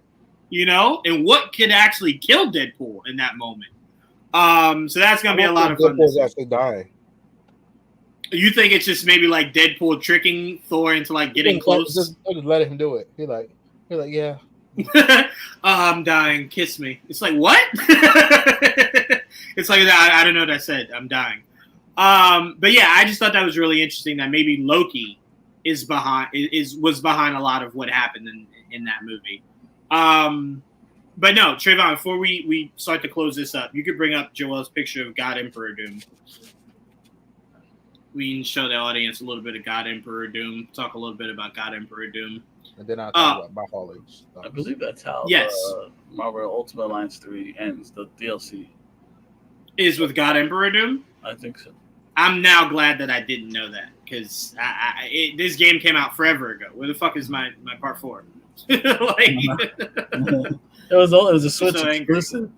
And do it again. I don't give a shit. Switch it up again. I don't care. All right. Explain to us a little bit about God Emperor Doom, Joel. I don't know much about God Emperor Doom, honestly. Whatever you know. he obviously gains the power of the Beyonder and takes and molds the worlds and his vision, and that's where it's exactly like what the name implies. Exactly what happens. Basically, he becomes the God Emperor, and he creates his. I don't know. It's not Battle World per se. I don't know. It sounds like What If Ultron. What if Ultron? I don't even know what if Ultron does. Remember he was able to go to the Between Worlds thing that the Watcher is doing, and like he becomes scary to the Watcher. Basically. Sure. Yeah, you remember that, Joel, when you went after the Infinity Stones. Oh, true. Yes, this is very similar to that. Trevon. Yeah. Yes. That's true. That thing is super. That was powerful. Scary. Now that I think about it, that would be a fun future villain for them too. Honestly, do you think those characters will be in it? That'd be cool. Yeah. The what if characters? You know who I think is going to be in it? I think Michael B. Jordan's Killmonger will be in it. Obviously Thor will be in it as Thor. The new character they made, I feel like she'll be in it. Yes, anybody that is not alive today, whatever version you saw of them in that show, I think will be in there. The one that had the super speed, right? Yeah, Captain Carter. No, the one that had the other girl. Bro, it's gonna be so much fun. Kaori, I think it was. Yeah. Kaori, I think you're right. Mm-hmm. It's gonna be so much fun to see Captain Carter interact with Captain America, Steve Rogers. That's gonna be so much fun. Like, bro, what? Like, you took the symbiote? Yes, I did. Not symbiote. Sorry, super soldier serum. Shit, I say I have venom on the brain. I know. I didn't even consider the what if characters till right now. like, oh shit, they might be in it. Yeah, they are. You know, I wouldn't be surprised if we saw. I mean, she seemed to be like a Nexus level being. So, yeah. Oh, you know who I'd like to see too in this crazy multiversal world? Maestro. Ooh, Maestro. Hold on, let me see. First time I heard of him was in the Avengers game. Okay. I'm about to say you played the Avengers game. That's an alternate. That's the first time I heard of him. I was like, oh, I didn't know this was a thing. Yeah, Maestro's an interesting Hulk bear. I mean, it'd be cooler if it was like one of the four. Like if it was what's his name? Who was the Hulk in Ang Lee's Hulk?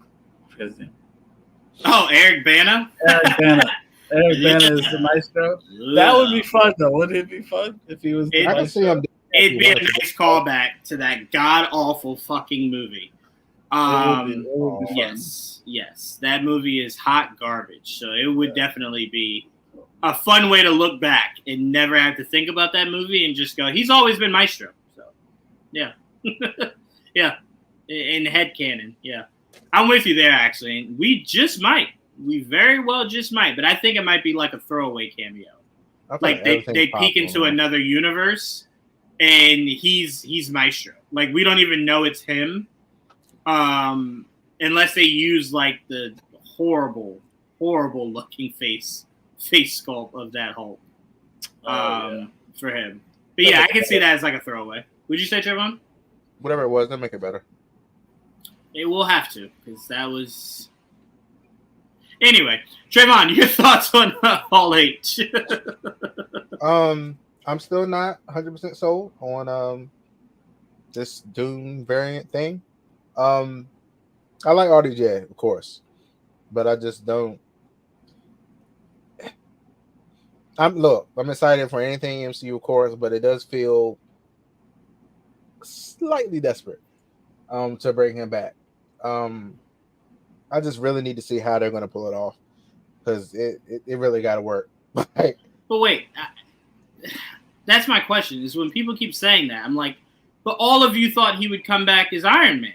That wasn't going to be desperate, so why is this desperate? Because it's Secret Wars. I expect everybody to come back in that. Right, but why wouldn't that be desperate? Because it's Secret Wars. Yes, and this is playing into a multiverse. Like I think,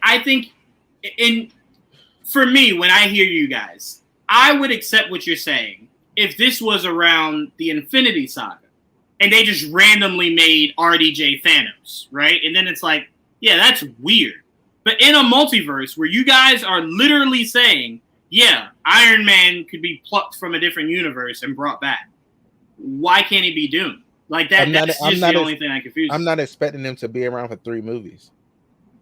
It's only 2 movies. I'm expecting this Doom to be in Fantastic Four and both Avengers. If he's in Fantastic Four, I can tell you now, there's no way that it's not already been revealed that he's on that call sheet. It's probably an end credit scene. So you're talking 2 movies. That still counts to me.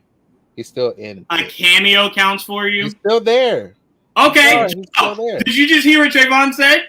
Okay, you hear what he said? Yeah, what I said. You said a cameo counts as still being there, right? Yeah.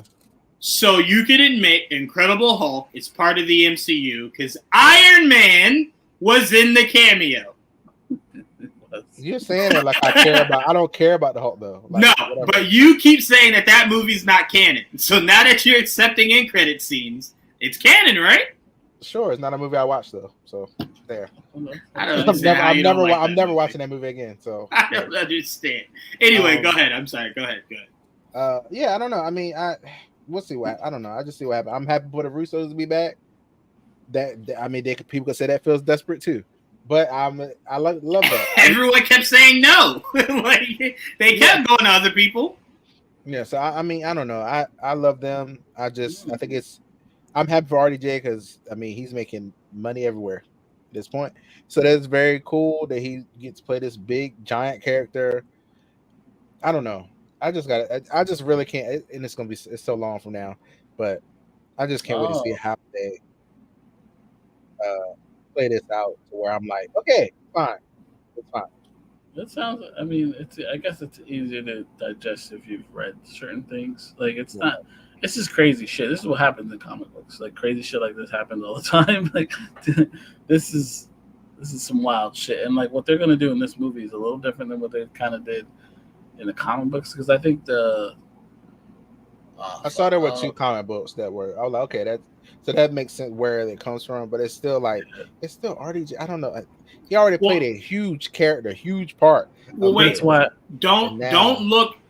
That's one thing I want people not to do. Don't look into those comics where Iron Man and Doom interacted. Don't look into those, because those comics are your worst fear. Those comics are telling you he is a 616 villain. Don't look into those. You have to look into this the way that it's supposed to be looked into. It's a multiverse. He's coming from a completely different universe. I think you guys' biggest fear is Secret Wars ends and he's still alive and now he's a 616 Doom. I think you guys have to look at it for what it is. He will die by the end of Secret Wars, right? And then from there, you could still have a 616 Doctor Doom. I agree that's what y'all are thinking. I don't think that's the case. But why would you think this is a long-term thing? Like Doom being a villain past this arc. Who's gonna follow up this Doom? Really? Who's gonna want to follow up? Y'all didn't think anyone could follow up Loki? Thanos? Loki's still here. But not as he was. He's a hero now. He's still the same Loki. He's still the same actor. No, he's not.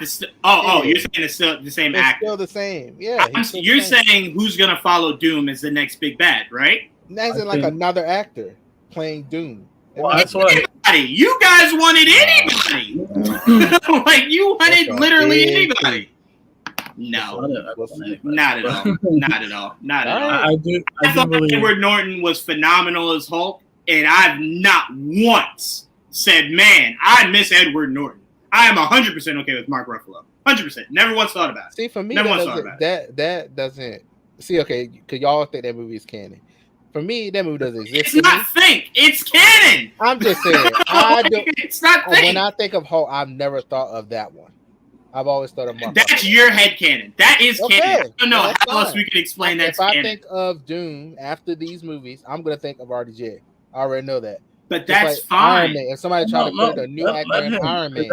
That's only his head though. You can't fuck with it. You can't tell his head what's what I'm saying. Right, that's head canon. In general, like with these characters, like if you try to throw somebody else in Steve Rogers, I'm like, that's weird. You throw somebody else in Tony Stark's character, it's weird. You have this Von Doom character now. You want to know what I find funny about it? You want to know what I find funny about this? That we're gonna, I don't know. Trevon, would you say this is probably one of the best Wolverines you've seen in live action? Like Hugh Jackman's portrayal of it? Yeah, that's why I'm scared for anybody who does it after. It's not to be good luck to them. It's the idea that you have to move on. Someone else has to be him. That doesn't work that way, but okay. No. It does. Whether you accept it or not is a you thing. It's not a universal thing. People will 100% accept whoever Doom is because they don't have a choice. So it will be accepted because they're not going to not see it because someone else is Dr. Doom. That's true.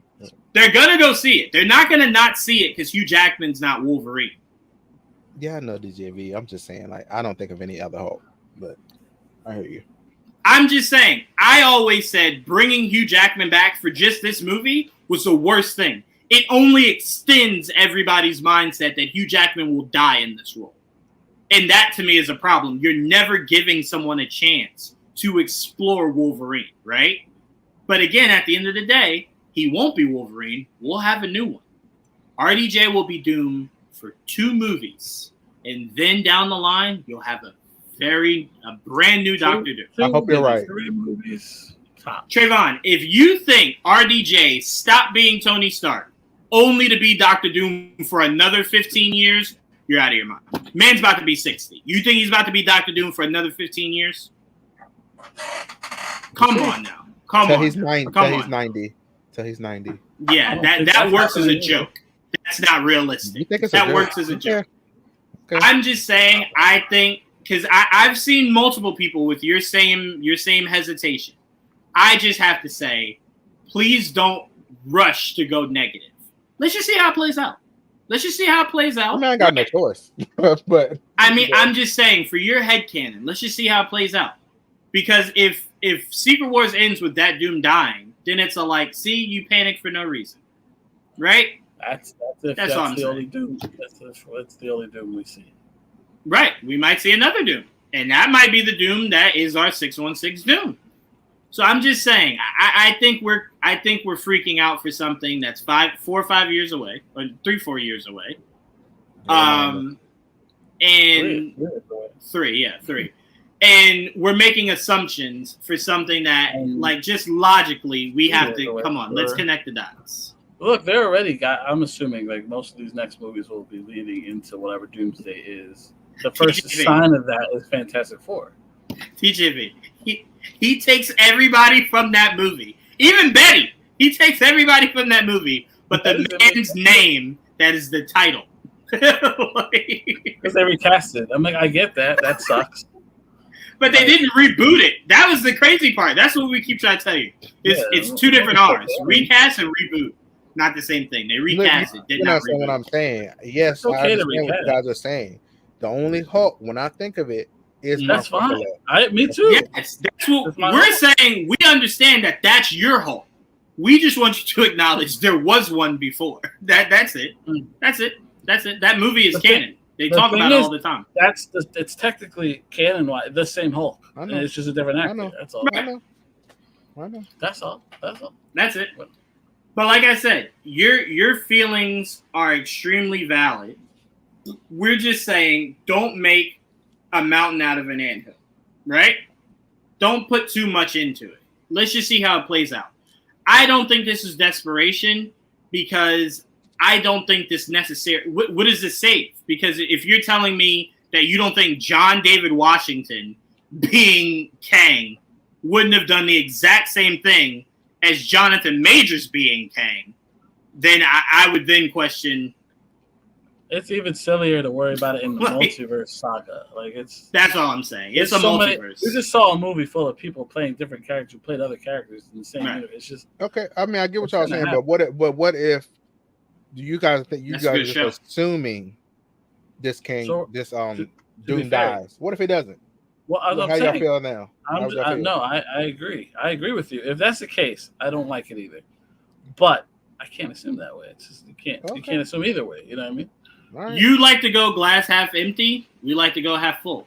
That's it. I'm not a pessimist. So I'm going towards what I feel is the most likely scenario. I'm not saying that's going to happen. I'll have to accept it like you're accepting this casting. I will. If they do that. I will also say this. MCU's been around for what, more than 15 years, right? Or about 15 years, right? Mm-hmm.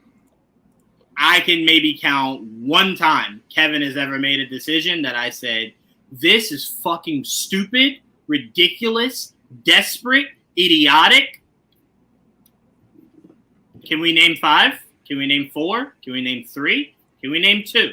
So all of a sudden, I'm not going to assume that this man is going to do the most idiotic shit ever. Especially, I tell you this, Trevon. I hate about 4 projects out of the whole thing. So. Right. And you hated them because they were bad movies, not because they did idiotic, stupid, ridiculous, nonsensical things, right? There. So what I'm saying is, and here's the biggest reason, Trevon, why you shouldn't buy into what you're even saying. You think he's in Fantastic Four. So if he's in Fantastic Four, that's him being in a different universe. So if you believe he's from that universe, that I assume will merge. That's what I'm saying. Yes, the universes in the incursion do merge, but that does not mean that Doom now has to become Prime Doom. Correct. That's what I'm saying. I agree with that too. Because once you start merging everything, and if that's what happens, that they consolidate all these Earths to one, mm-hmm. they could technically do and take what they want. Yeah. You can throw out what you don't want, keep what you do. If they really want to keep RDJ as Doom, they can. If they don't, they don't have to. Now, Trevon, here's the biggest thing you got to think about. A lot of people believe Secret Wars will very quietly soft reboot the whole universe. Mm-hmm. What does that mean? You could easily say, right, they could easily say, hey, remember that guy? Remember that guy that was just Dr. Doom like a movie ago? Yeah, no, that's not a thing. This is Dr. Doom. That's all I'm saying. They now have a chance to hit a reset button at any point. But that's exactly like the Fantastic. They can use the same Fantastic Four, and they probably will because they casted them. Right. They will. They're probably going to recast all the X-Men. That's just going to probably happen. It just that's just the future we're setting ourselves up for. That's what's happening. They may fucking age up the baby T'Challa. What's his name? Right. No, that is his name, T'Challa. Yeah, that is his name. We talked about me and Joel talked about that, Trevon, recently. We were like, bro, this is your chance to age him up and now say that Shuri does business outside of Wakanda. He rules Wakanda, right? So you still have your 2 Black Panthers. You're not resetting it to where she never became Black Panther, that all the fanboys would be happy about. You're keeping them mad. She's still Black Panther, but it's kind of like Wally and Barry. She's handling shit over here. He's handling shit over there. Mm-hmm. So I'm just saying I would be more in agreement with you guys had this not been in a multiverse universe. If this wasn't in a multiverse saga, then I would go, this is very concerning because it means everything has to stick, right? You can't just shuffle your cards and say, this is Doom today, this is Doom tomorrow. But in a multiverse, you can reshuffle that deck. I'm just saying for a company that has grossed over $1 billion, it seems like every year they've released movies, it's hard to say something is desperate because this movie that just dropped would have had to make no money for me to start believing they're pulling shit out of their ass for the sake of saving their universe. I don't think we're there yet. Now, unless there's some numbers we don't know about, and I apologize, but no, I'm not ready to say Marvel's desperate and that's why they brought him back. They wanted a trump card, right? They wanted a trump card to where they could say, look, Kang didn't necessarily work, which is funny because everyone that's complaining about not wanting Kang were the same people that were like, I don't really like this Kang. I don't really like this. I don't really like that. Who cares about Kang? Now all of a sudden they're like, well, he's gone. They're like, no, I want him back. So, okay. So they thought, what could we do that would make you guys happy from where you were just a few months ago with not liking what was going on? We'll bring your savior back to make you guys happy. And you know what everyone's response was? Fuck that. We hate it. I don't know what to do, guys. I thought you guys would think that was cool. I think them just bringing Doom in general would have did that. Like just saying it's Doom. They didn't have to be RDJ. I think because it's a multiversal version of Doom and it is RDJ, it's more. I think the only reason that it matters that it's RDJ is because they're going to use it to their advantage. Yes. The Avengers are going to know this guy looks like Tony. Right. You know what I mean? Right. And it's weird. Like for them, it's gonna be weird. I would. Who knows? Who knows? We'll see. If this fucker becomes the Beyonder instead of Doom at the end, I wouldn't be surprised. So it's still RDJ.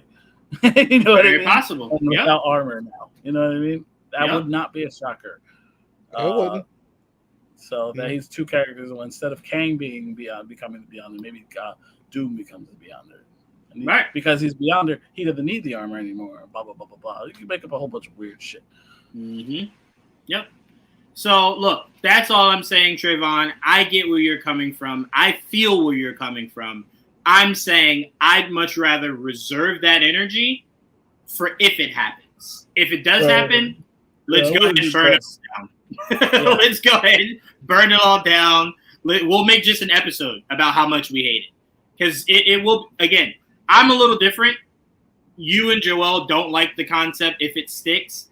I am of the mindset of I love Doom. I love RDJ. I'm not complaining. Well, you know what I'm saying? Also, if they do Doom right, I'll never see RDJ's face ever. Like, right. Ever. But see, like, yes, that's true. But it's RDJ. Yeah, but that's it is. That's why I don't think it'll be past these movies, because he's gonna want to show his face right at some point. Right. Yeah. Doctor Doom will never show his face if you do it right. Right. That's true. And I don't want to see it from inside his mask. I'm done with that. I'm done with that. I'm completely done with that. So I'm just saying, again, I want to reiterate, Trevon, because I don't ever want it to feel like that. I 100% understand where you're coming from. I feel where you're coming from. Not once am I trying to diminish what you're feeling. I'm saying bottle it up and save it for the end credit scene of Secret Wars. Because if that motherfucker walks out into this new universe we now have as Doctor Doom, that very Wednesday, you know what, Trevon? You know what? I take that back. That movie drops on Thursday. We will have a Friday episode, and we will just shit on it, okay? We won't even talk about the movie. We'll just shit on it, okay? That is my promise. Do that either way. I feel like we want to talk about that Friday anyway. I can't lie. Yeah, I might even say emergency right after we leave the theater. Like try to line it up so we all see it at the same time. Well, for me, especially if it do 3 o'clock, I'm going. So. Oh no! Don't go early. Let's go at the same time. I don't like you knowing things before us. But yeah, so I just want to make sure. I want to make sure that your views and feelings are being respected. Oh, you're good. Because how you feel isn't wrong. Because we don't know what the future holds. I just want to consolidate it to where not freaking out until it happens. Yeah. You know what I'm saying? I also don't disagree. Like I don't like that idea either. I prefer what I think is going to happen sounds like what I prefer to happen, but I don't know. I don't know where it's going. You know, I just don't believe he'll be doing past Secret Wars, but you know, we'll worry about it when we get there. Like, right. That's all I'm saying. Let's just worry about it once we get there. Let me see here, Trevon. Hold on. Let's see what else I got here. Yeah, I was just about to say you could bring that down. Okay, all right. Let's talk about something that gets you a little hot and bothered here. Hopefully. Interesting.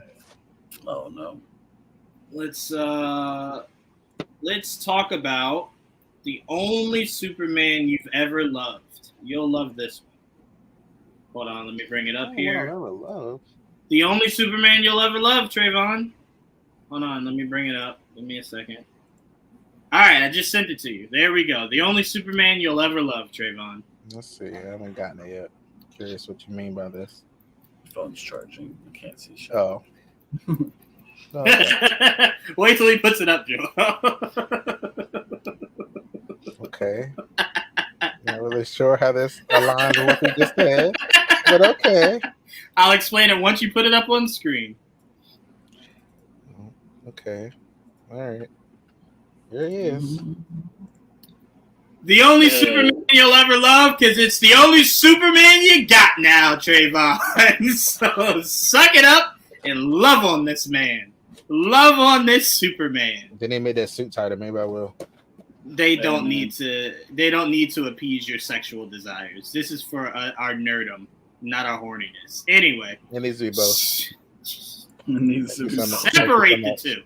No. You know what's funny? I actually have a direct quote from you that I swear to God I thought you said till I saw who it came from.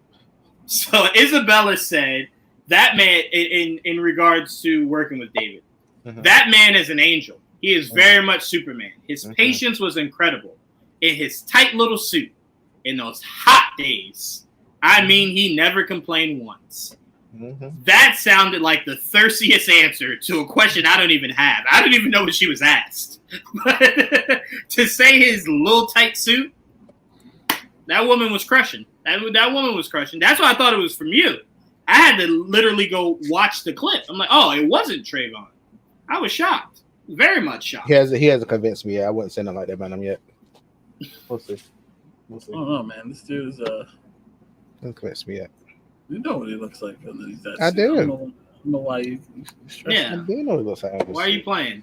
Anyway, Superman has officially wrapped its principal photography. It's initial shooting. And we have no teaser.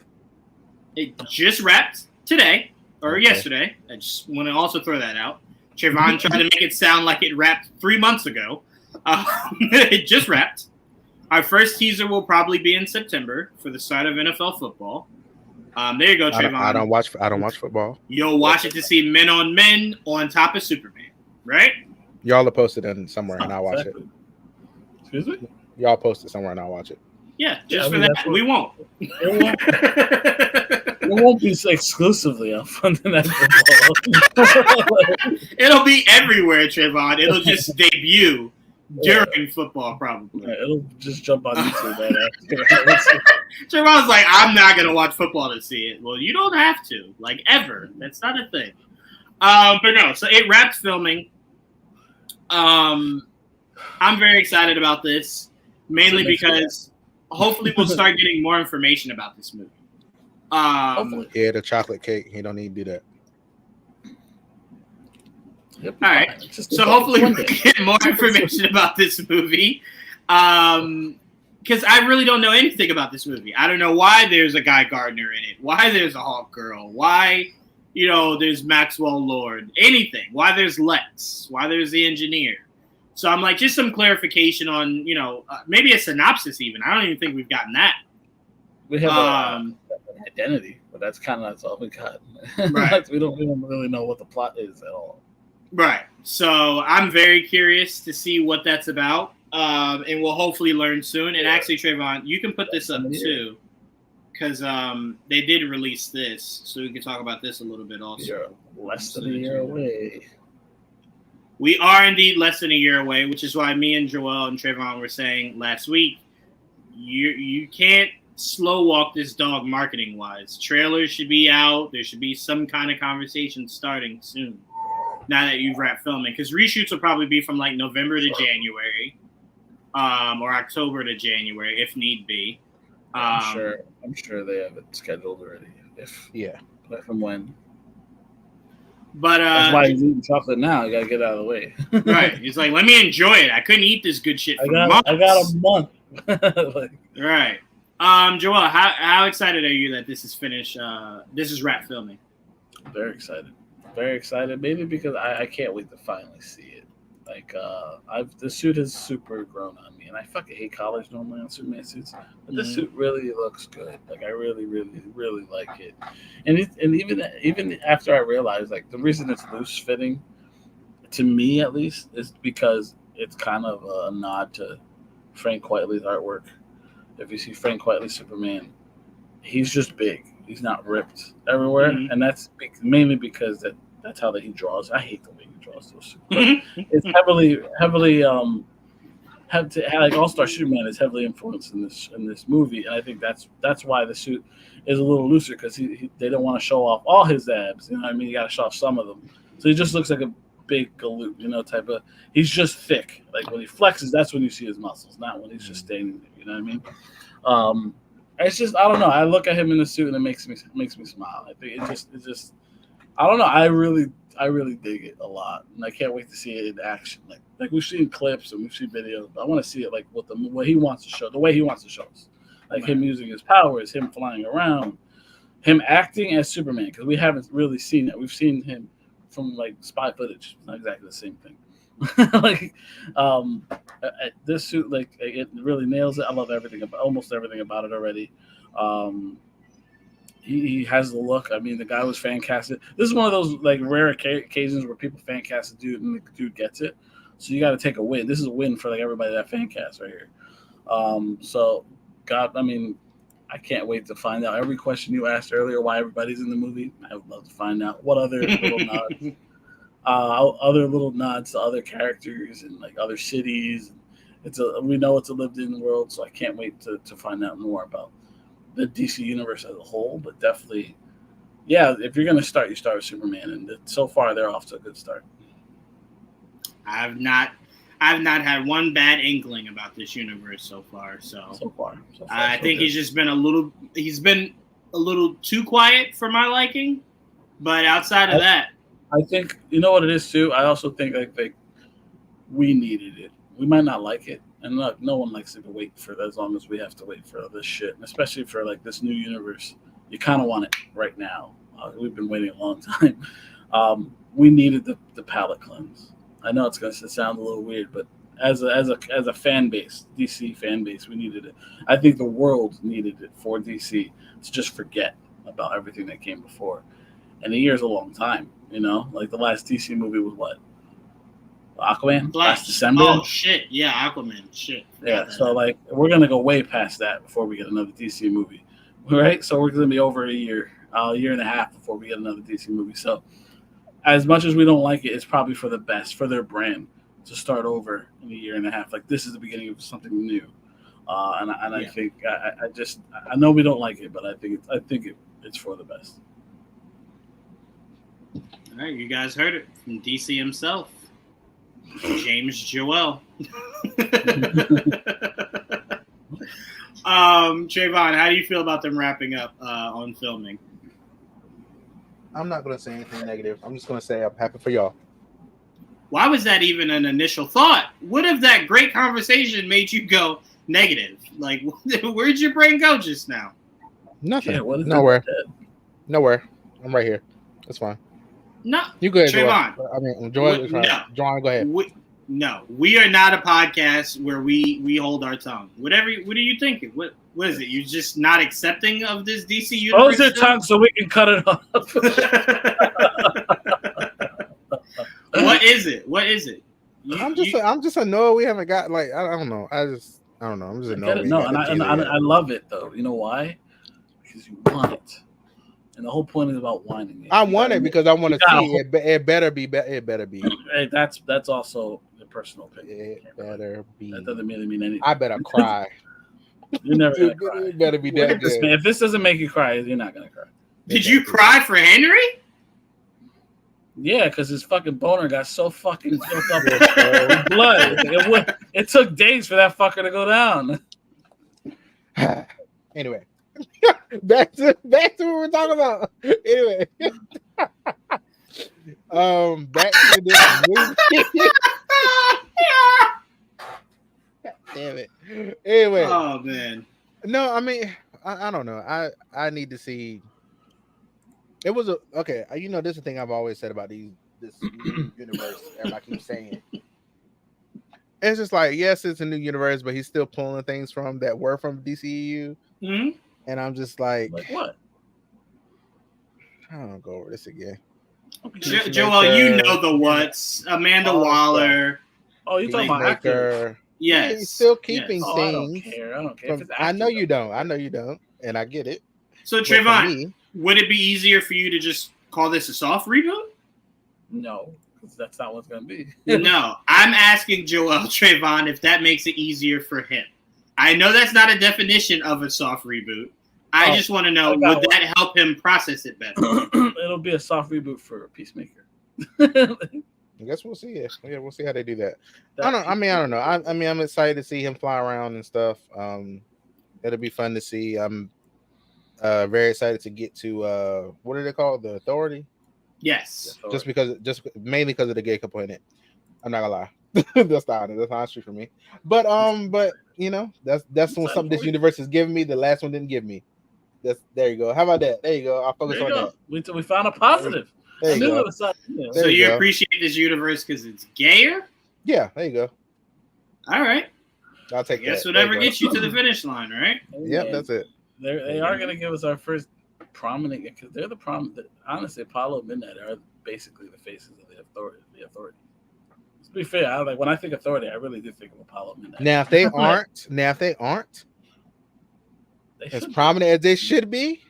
Obviously, I'm going off. I'm going off. Why would you tell him that? I'm just saying, in my opinion. I keep telling you, stop giving him information. No, I'm just against us. See, ever since that got announced, they already did the breakdown of it, right? So I already knew about these two characters. So I was like, yes, they better be in it, and they better be as gay as they should be. If they are not, I am gonna lose it. I'm just saying that. Wait, whoa, hold on. Did you just say as gay as they should be? That's what I said. What does that even mean? You've been reading visibly gay on screen. Visibly gay on screen. Like kissing? That a little bit more shit. I don't know. Don't shy away from it. Better not shy away from that shit. I'm not playing. They'll probably allude to more stuff, but it's probably. Remember the thing: the authority should be. Well, I better not see this man fucking Lois. The authority. I better not see that. This man, I doubt they'll show that either, honestly. But I think it might be art. I wouldn't be surprised if authority. They ain't gotta do all that. Just be visibly gay. I don't like you saying not more than the little kiss like they did in Eternals. More than that shit. Okay. You had a little kiss from the gay couple. You had the straight couple fucking. I'm mad at that. You know what? This is the one time I won't disagree with you. I thought that was the most. Why is this here scene I've ever seen in any movie ever? Them fucking was just. It had nothing to do with the plot. It was just like we're just gonna make love here. Just like. Okay, why do I care? You could have did it with the gay couple shit. It would have been equally offensive. Why am I watching this? Like, this could have just been a pan away. Like, I'm not gonna lie, it felt like a balance. Like, we got the gay kids, so we gotta go full on with the hetero shit. That's how I felt. That's what it felt like. And I was just like, don't do that again. Like, don't do that here. Like, wait, what was that? It was a cartoon where they went inside someone's brain and they almost died out of shock of being in that person's brain. That's how I feel it would be if I ever stepped foot in your brain, Trevon. I think it would suffocate me from the thoughts that you have. I would just go, there's no way you're thinking this right now. Like, there's no way. The chastity belt. I mean, they get I have to go in with Magneto's helmet. Like, the level of mind control his thoughts would try to give me, I had to go in there with Magneto's helmet. But I mean, honestly, that's just how there's nothing to be sorry. If that's how you feel, that's how you feel. When I found out that's in stuff, yes, that stuff goes to the top of my priority. Okay, I'm watching that. Like, that does happen for me because I don't see much of it. Look, so I don't fault you. This couple is going to be in the authority. Please let them actually be in the authority. I don't fault you. If you think I watched that blonde movie to see about Marilyn Monroe's life, as opposed to seeing what's her name naked in it 100% of the time, you'd be wrong. Like, I still don't know what that movie was about. I fast forwarded a lot. Yes. That fast forward that was putting in overtime. Like, I couldn't tell you one plot point of that movie. So I get it. So that's nothing to feel bad about. That's nothing to apologize about. I get it. I'm just saying, in superhero movies, Trevon, I think you should worry less about the sex that's happening and more about just the accuracy of the characters. So yes, I do hope for the sake of accuracy, they are gay and they are a gay couple and they don't hide that. They are. But I also don't want you to put much stock in what Eternals did in thinking that you'll get it, but from a gay couple. Yeah, I mean, it should be everything. From a straight couple, if I'm being honest with you. No, he's not trying. He don't like sex in general. I don't. I don't need to know Superman has a penis. Same way I don't need to know Lois has boobs.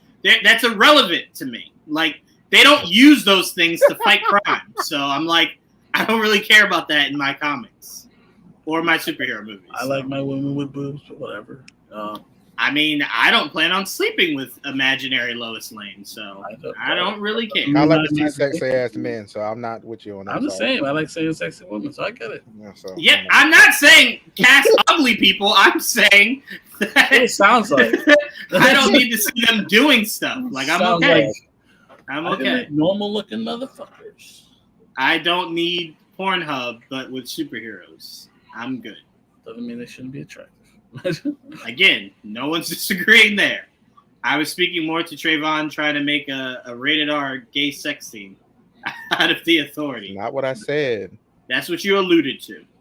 Just more than a little peck on the lips. That shit is bullshit. Would a tongue kiss be better? Is that better? Yeah, there you go.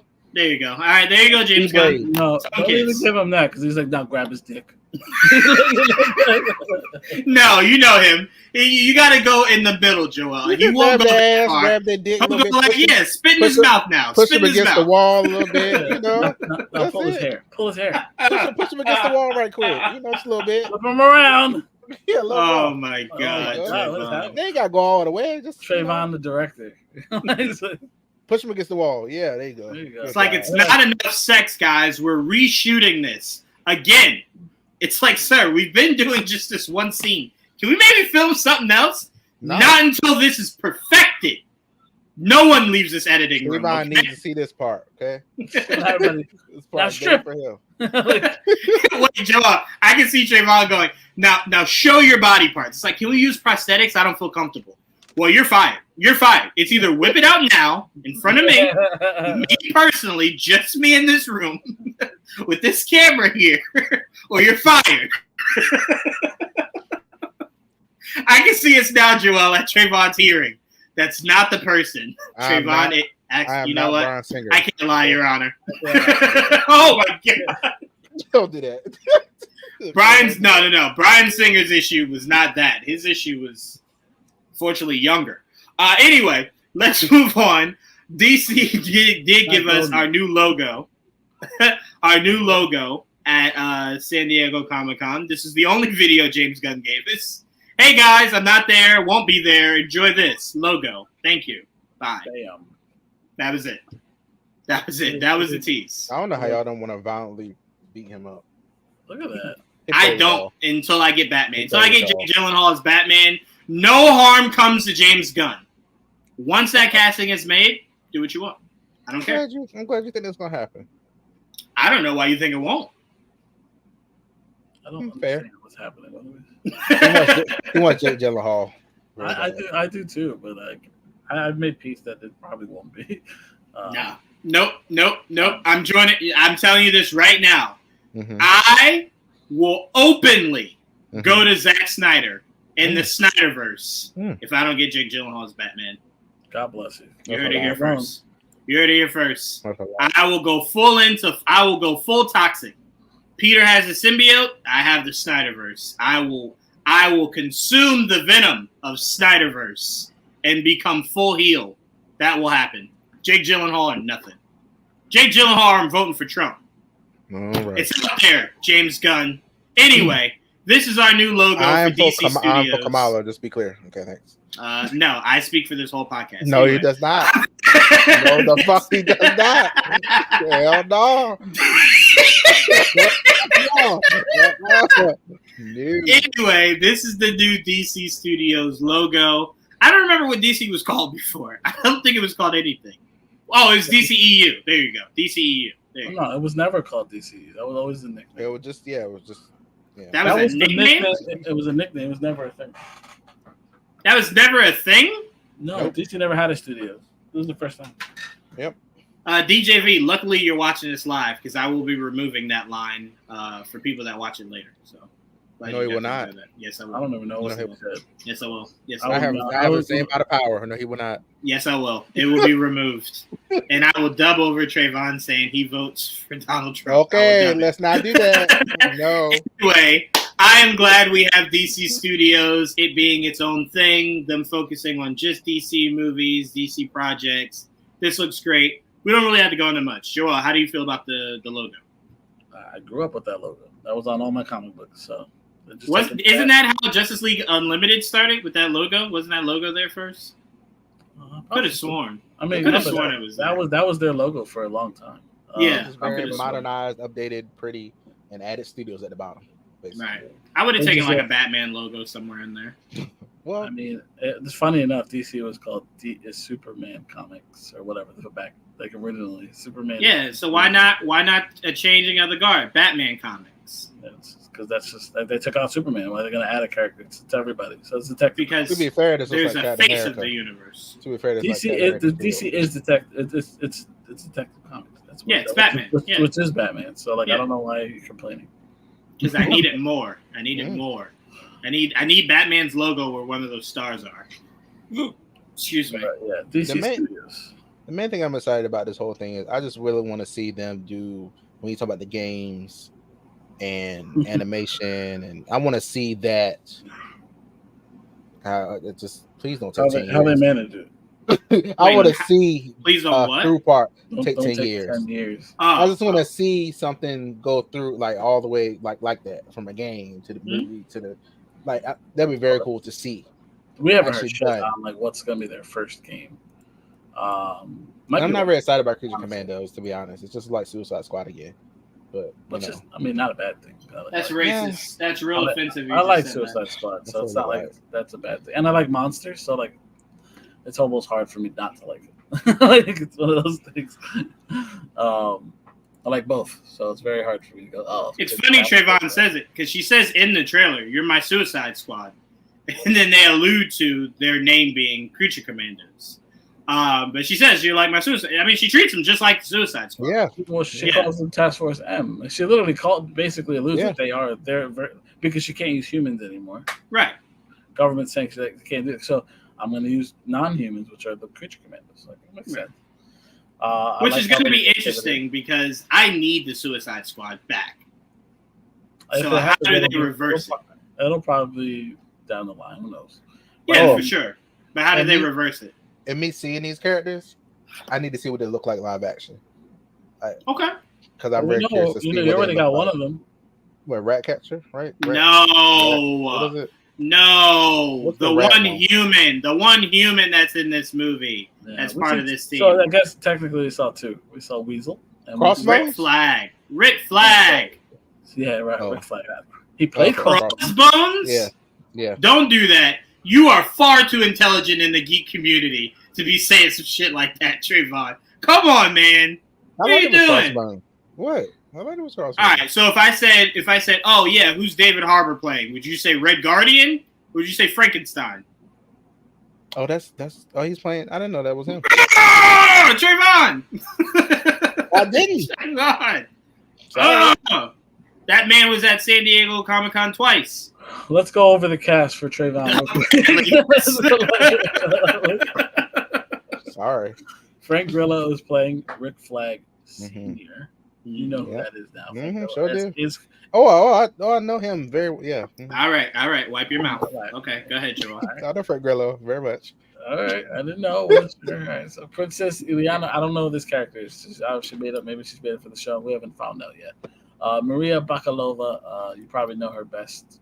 She voiced Cosmo in Guardians 3. Oh, and she was in the Borat. Oh, okay. She was his daughter in the movie. I don't know if you ever seen the sequel to Borat. I've seen Borat. Is there a sequel? Yes. Yeah, it's a sequel. I don't know. Maybe. Batman is DC's anchor. Yes, he is. The Bride is played by Indira Varma. Where would you know her from? She was in Game of Thrones. She was Pedro's wife. Oberyn's wife. That's okay. That's her. I like Joel that you knew how to attach a man to get him to know the woman. I like that. That was smart. You were like, how do you get him to recognize breast? Penis. Yeah. There you go. Remember the penis?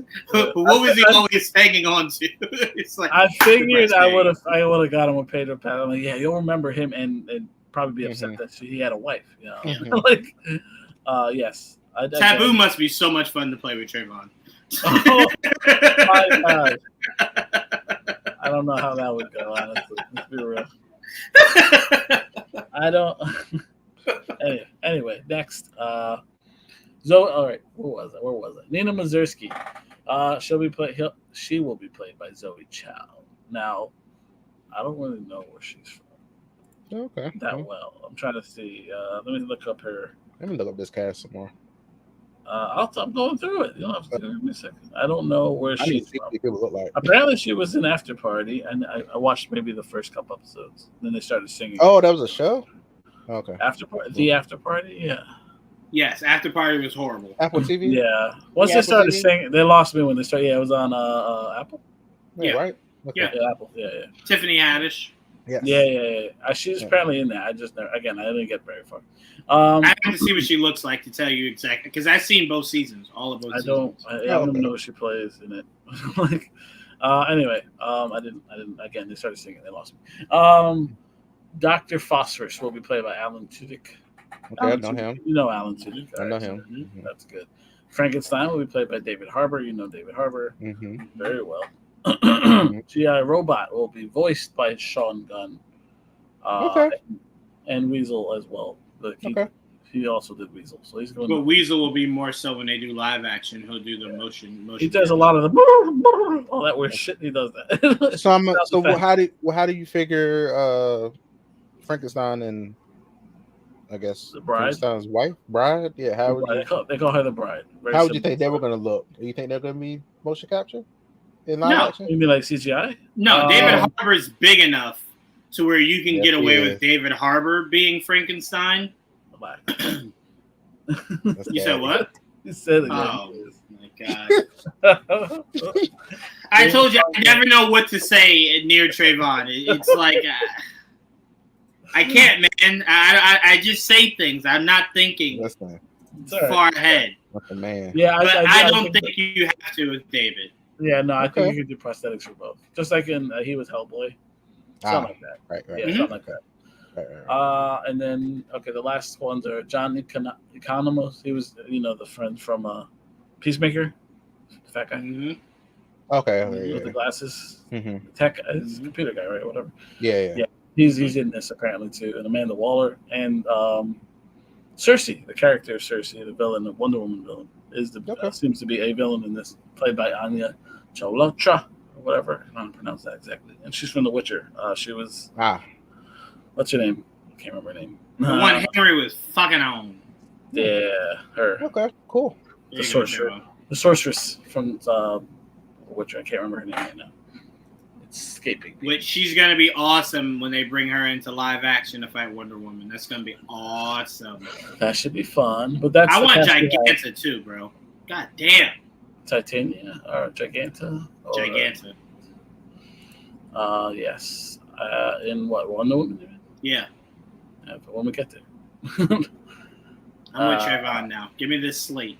I want a slate, James. Well, we know they're doing Paradise Lost, which is a Wonder Woman prequel. I don't want that shit. Keep it. I want Wonder Woman.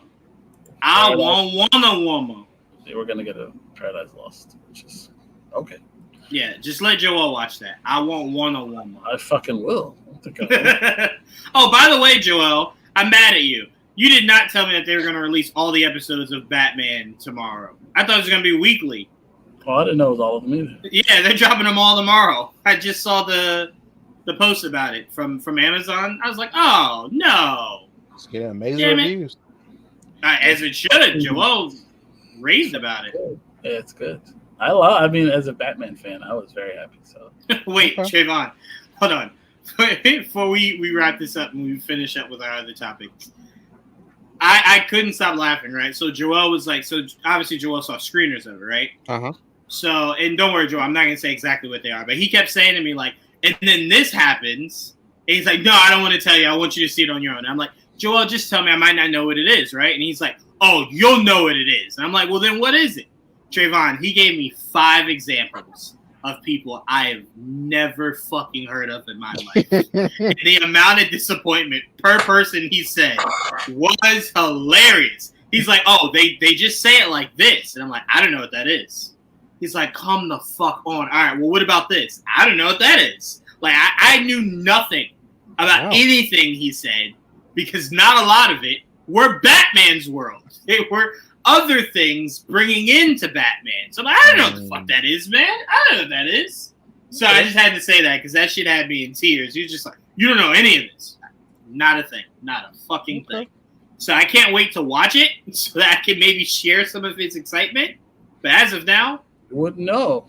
Like, no, so you did. So you did. Now you told me, I can now look for it in it and then go, oh, okay, maybe let me look into what this is, what that is, whatever. But go ahead. Let me dive into that real quick. So you said for a Batman fan, you loved it. Well, I love it. Yeah, I don't know why you would. I mean, just curious. It's. I'm gonna say no. Love it. I'm gonna say no because if Joel had to say, if he had to specify it as a Batman fan, he loved it. I think you as a casual viewer, I'm not gonna say you won't like it. I know you just things. Won't I know like a lot. I know a lot of things of Batman, but I'm not. Right. You got to know going into this. It's not. It takes place in the 1940s. Okay. So it's a throwback. I like those movies when they do that. It has a noir feel to it, like because it does. I mean, it's very old school. You're gonna notice they use Batman characters. They also throw in some new characters from around the old DC universe. There's one character that is definitely a character that may show up in the future, maybe. But I definitely, as soon as they dropped him without his AKA, I do like this character has a future. Maybe not. Who knows? I just thought it was a fun throw. There's a lot of nice Easter eggs, and there's a lot of throwbacks. So, like, if you watched the old Batman, like even the old '60s show, there's like, so there's some nods to that too. So I'm like, oh, that's fucking cool. Obviously, to me, they do Harley very different. Like, that's probably the biggest change. And Penguin, obviously, everyone already knows. They really spoiled it. But that's also it's only different visually. Very much the same character. In every other aspect, in my opinion, aside from the fact that he is. Well, you'll see.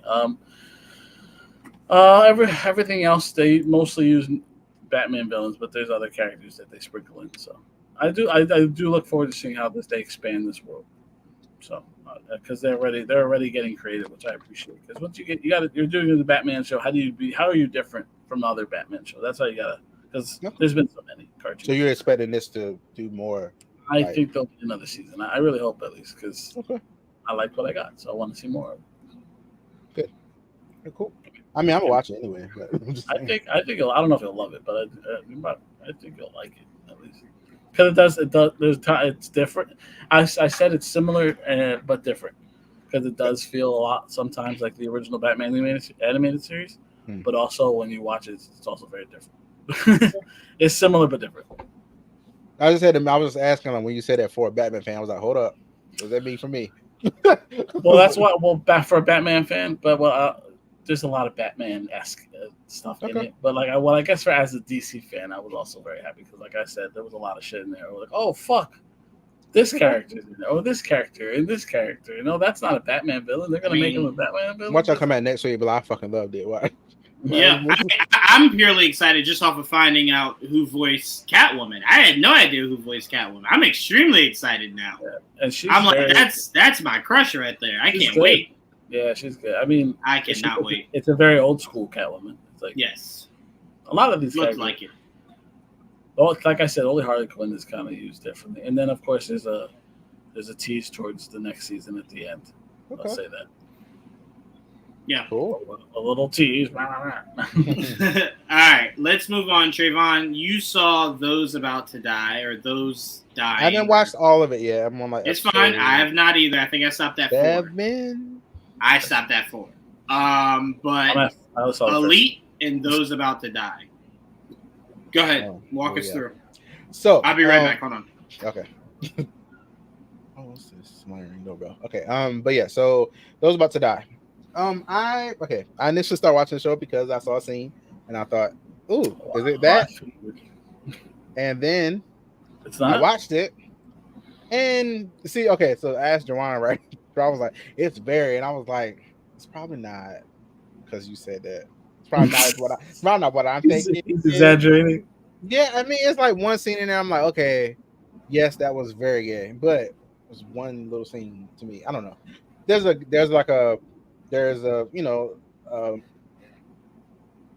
I don't know, king, like emperor, two sons. Yeah. One of the sons is like ambitious, sneaky, does like under dealings, and of course he's the gay one. So he's the sneaky one. And then you have the other one who is like pussy whip. The military. No, it's like the military one, tough army one. Yeah, the tough one. All right, so why the other one, the one that's like scared of everything? Why is he's whatever? It's fine. It's a stereotype.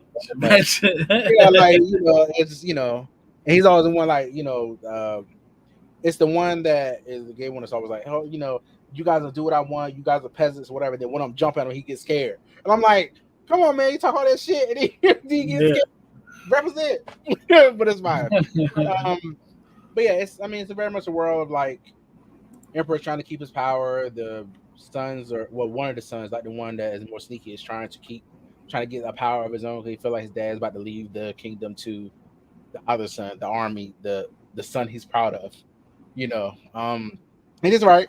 That does happen, which is sad, but it does happen.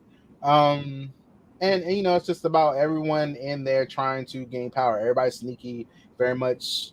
There's like 4 factions, and all the factions are trying to overthrow the other.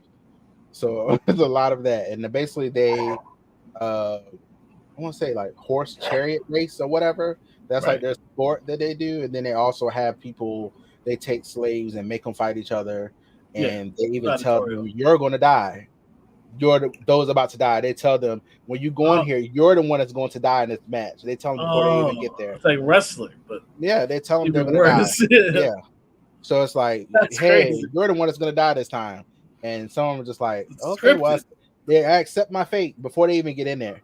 So I'm just like, and then of course, there's one character in the show that he gets taken as a slave. Of course, he's black, and then his two sisters also gets taken. They're black, and then the mom, who is black, goes to get them back. She manages to buy one of them back. One of them she's working on to buy back, and then the son is he's in the gladiator ring. I don't know much. I don't know about her getting him back. Like, he's kind of stuck. Yeah, he's kind of stuck. I don't know about buying him back, but she's trying. She's gaining power. She's like showing her like resilience, and so she's it's very interesting because they're taking black people as slaves, but also letting her run shit. It's very, very interesting. I'm like, I don't know how realistic this would go. Like, I'm like, they're slaves, but you're running shit. I don't know. I don't know why did they grab you, make you do shit too. It's interesting. Good point. But it's interesting. Here. Yeah. Yeah. I'm missing here. Yeah, but it's good. It's kind of like Game of Thrones. It's messy. It's a lot of backstabbing. It's fun, like it's just fun to watch that everybody's trying to get one up on somebody else. I only saw the first episode, but that's good. Like, I'm enjoying it. Did you talk about all the gay shit, Trevon? I told you it's not as much as you say it is. Yeah, Trevon, you are a goddamn liar. It's not. It is the most flagrant sex scene. Joel, you know what? Because it's not a spoiler. One scene. It is a full blown. Let me explain it.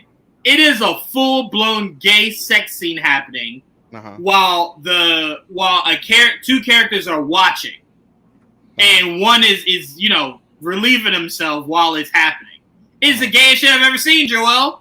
And it's more than 2 minutes, more than 5 minutes. It's a good 10 minutes. It is not. Yes, it is, Trevon. Trevon, go back. They get broke up. They do not. They do not. No, time out. Remember, they didn't get broken up. They were still doing it while they were talking. It was only when he said, get out, that they all left. Don't see, you try to lie. You try to lie. Okay, look. Compared to the whole, all the episodes you've seen, how much hetero shit has been going on versus that? Just compare it. Trevon, how much hetero shit is going on? No, answer the question. How much hetero shit was going on in all those episodes compared to that one scene? I only saw the first episode. I didn't see any gay shit. Exactly. That's the point. It's in one episode that happens. Like I said, there is one of the princes or whatever is gay, and he does have a boy toy, basically. Basically. He's not his boyfriend. I'm just saying, it's not his boyfriend. Joel, he orders him around. No. He told this poor kid one episode, "You are nothing but a mouth." That's what he told him. Mouth and an ass. A mouth and an ass. There you go. That's what he told I don't want to hear that. I don't want to hear that. And honestly, I felt like it's so funny because the boy he's talking to is like prettier than he is. I'm like, I would feel very disrespected. Like the boy toy is much prettier than you are, and you talking to him like that. I was just like, that's why he's the boy toy. Come on, right, right. Yeah, That's exactly why he's the boy toy. And I admit, when I first started and they showed the two sons, I was like, of course, this is the gay one. It did piss me off a little bit. But anyway, it's fine. Oh, you wanted the prettier one to be gay. I wanted the more, manly. That's why. Yeah, but unfortunately, that manlier one, the less manlier one you couldn't have as a straight one. Like that would have been believable at all. Like he plays gay so well, I would have been. That's looking at DJV. We're looking around. DJV. That is crazy. And the boy toy is like proving himself to say, "See, I'm not just a mouth in an ass." Right. He's trying to prove himself the whole time. It's very. I have hands.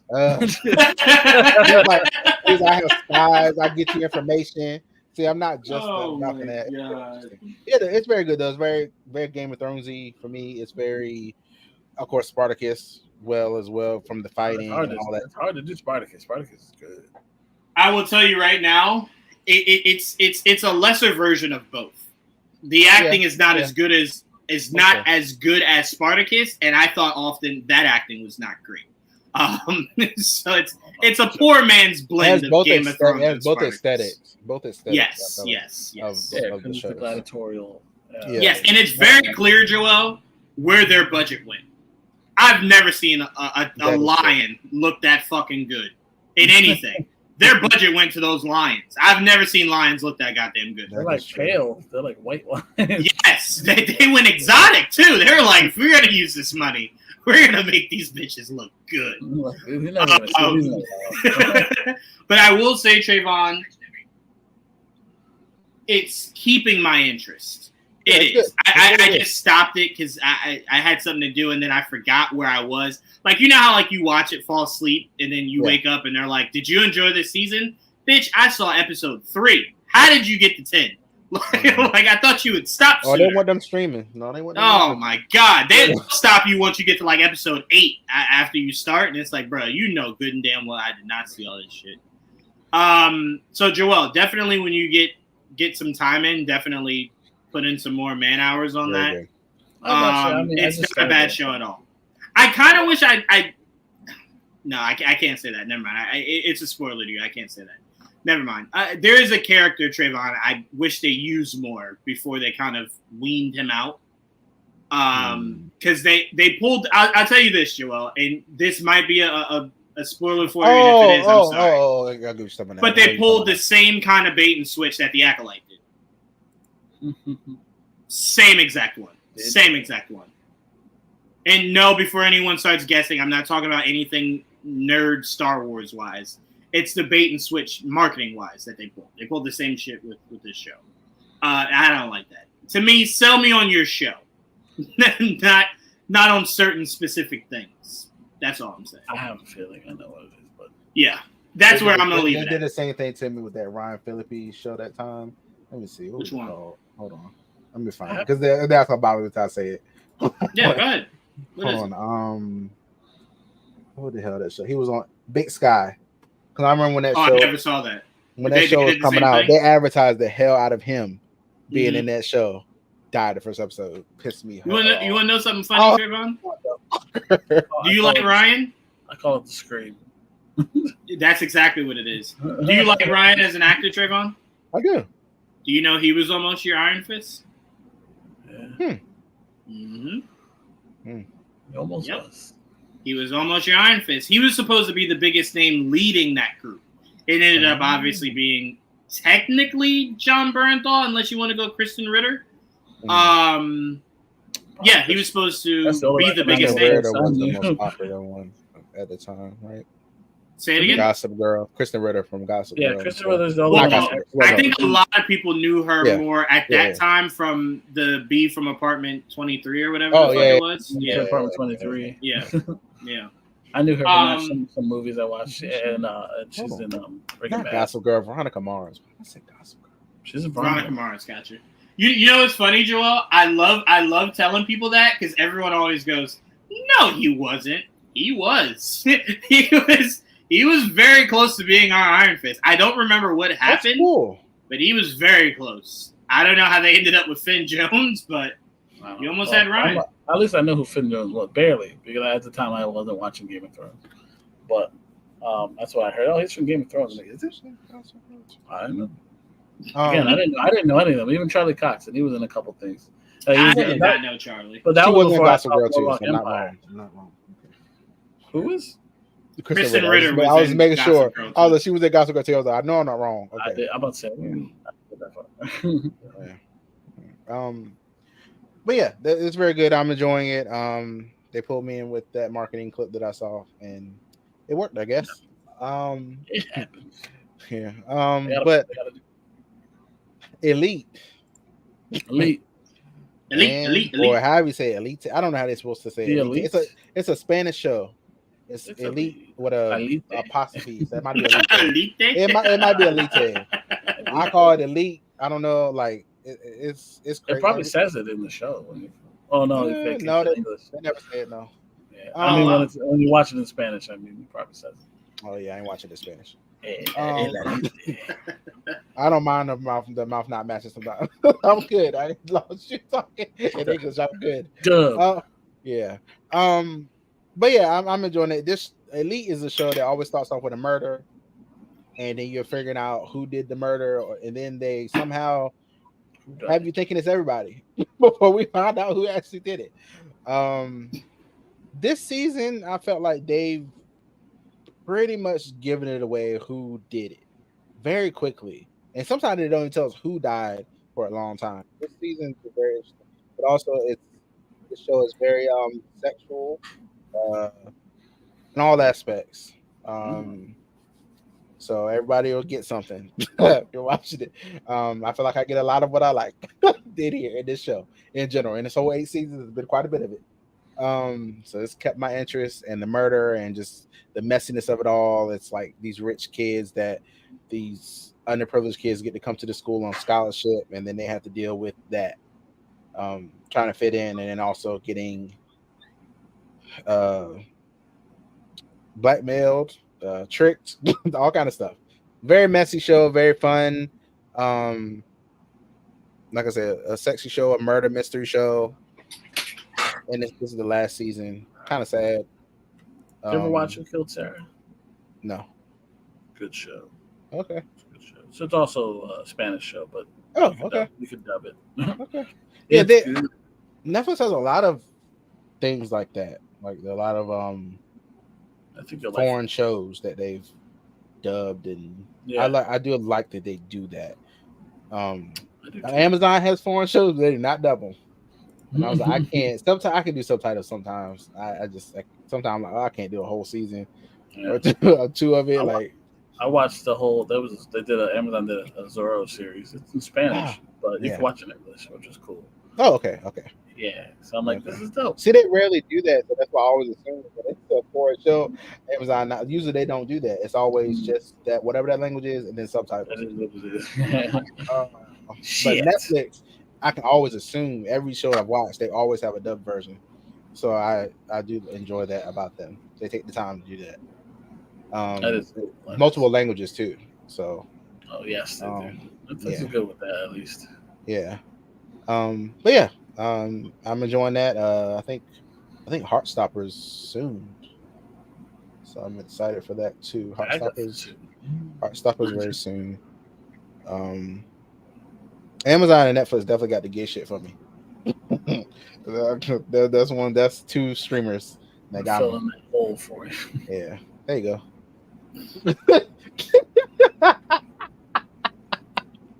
But yeah, that's the end of my breakdowns. Bang. Watch what you say, Joel. Or don't. Please do. Discretion. Discretion, please. All right, we're going to end it on House of Dragons. Ooh. Are we? Yes, we are. Yes, we are. Amy, you in danger, girl. Hey, everybody's head is on the chopping block. They gonna want to smoke though. I should let him go over there and get his ass chopped up. Trevon, you know what? Look, I'm gonna be real with you, Trevon. I'm gonna start from what I thought was the best part of the entire episode, then you can take it from there and then pass it to Joel. Best part of the entire episode was Eamon getting on his dragon and going, no, what's this fuck shit I'm hearing? Yeah, what's up? Right? And then seeing the true queen, right? Step outside with her whole squad. You know what I'm saying? It felt like the Kendrick Lamar video at the end of that episode. It's like, they not like, you know what I'm saying? It was crip walking and shit. I saw them dragons. I saw that shit popping off. She said, what up? No. What's that shit you was popping? What's up? And he's like, nah, let me go home, right? Like, all right then. That's the shit I'm talking about.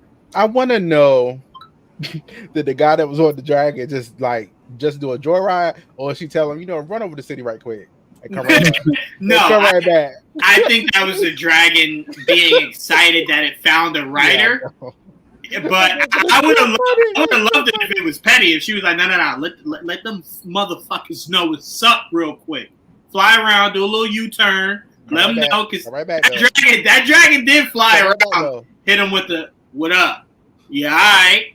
Shit, you know where to find me. I did appreciate that. It was a lot of gangster shit in that episode, and I was here. I didn't realize they were that close. When you think about it, she don't be that far from her kingdom. I own this shit. Yeah, I didn't think it was that close. I was like, oh shit, y'all not there. No, they're not far at all. Like that island is very close to Kingdom. Yeah, that's wild. DJV. They did say that. They did. So did. Them dragons said, what did Kendrick say? He said, them dragons said, you think we're going to let you disrespect Renera, nigga? Like, what? Like, what? What? Nah. We want the smoke, literally. So then my question now is, what do you do if you Eamon? You got, now, again, you technically got Godzilla. But what happens when the other side got like 4-5 mini Godzilla? Godzilla looking old though. That Godzilla old though. I know. Wait, Trevon, let me just say this. I thought that dragon was indestructible.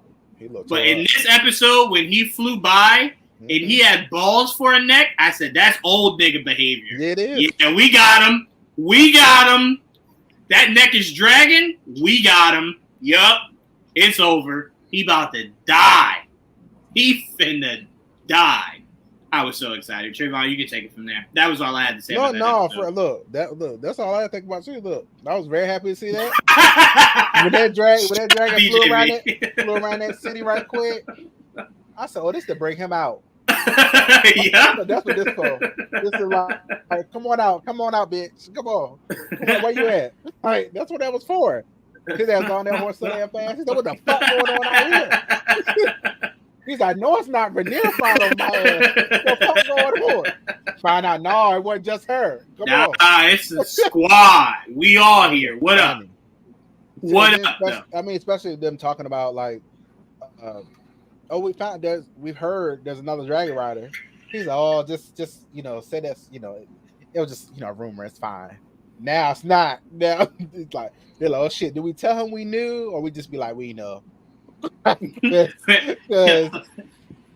I thought about that too. I was like, y'all gonna get fried. Y'all thought, we knew, but we just didn't say nothing. We thought it was a rumor. And Trevon, shout out to you and Joel. Y'all, or I don't know if it was both you and Joel or just Joel. I think it was 2 weeks ago. Y'all were like, yo, that farmer gotta be somebody, right? Yeah, like that farmer gotta be somebody. Showing him for something. Yeah. And I'm like, I remember him from the Bruce Lee show. I can't remember the name of it. My boy Andrew Koji. I mean, he was the lead cop, and I'm like, I remember him. I'm like, that's a name to get. To just have as nothing. Warrior? Yeah, it was Warrior. Yeah, it was Warrior. It was Warrior. But yo, can I just say, I always thought Ghost in Power had the greatest line to his wife. That was technically the most disrespectful line, but the funniest line, right? Where he says to his ex-wife, "Please give me some grace. I'm mourning the love of my life." That's the most fucked up line I've ever heard in the history of television. This man looked his wife right in her eyes and said, I don't give a fuck if I die and you're left alone. I want to go ride a dragon. I want to be rich and I want to ride a dragon. Fuck what you talking about.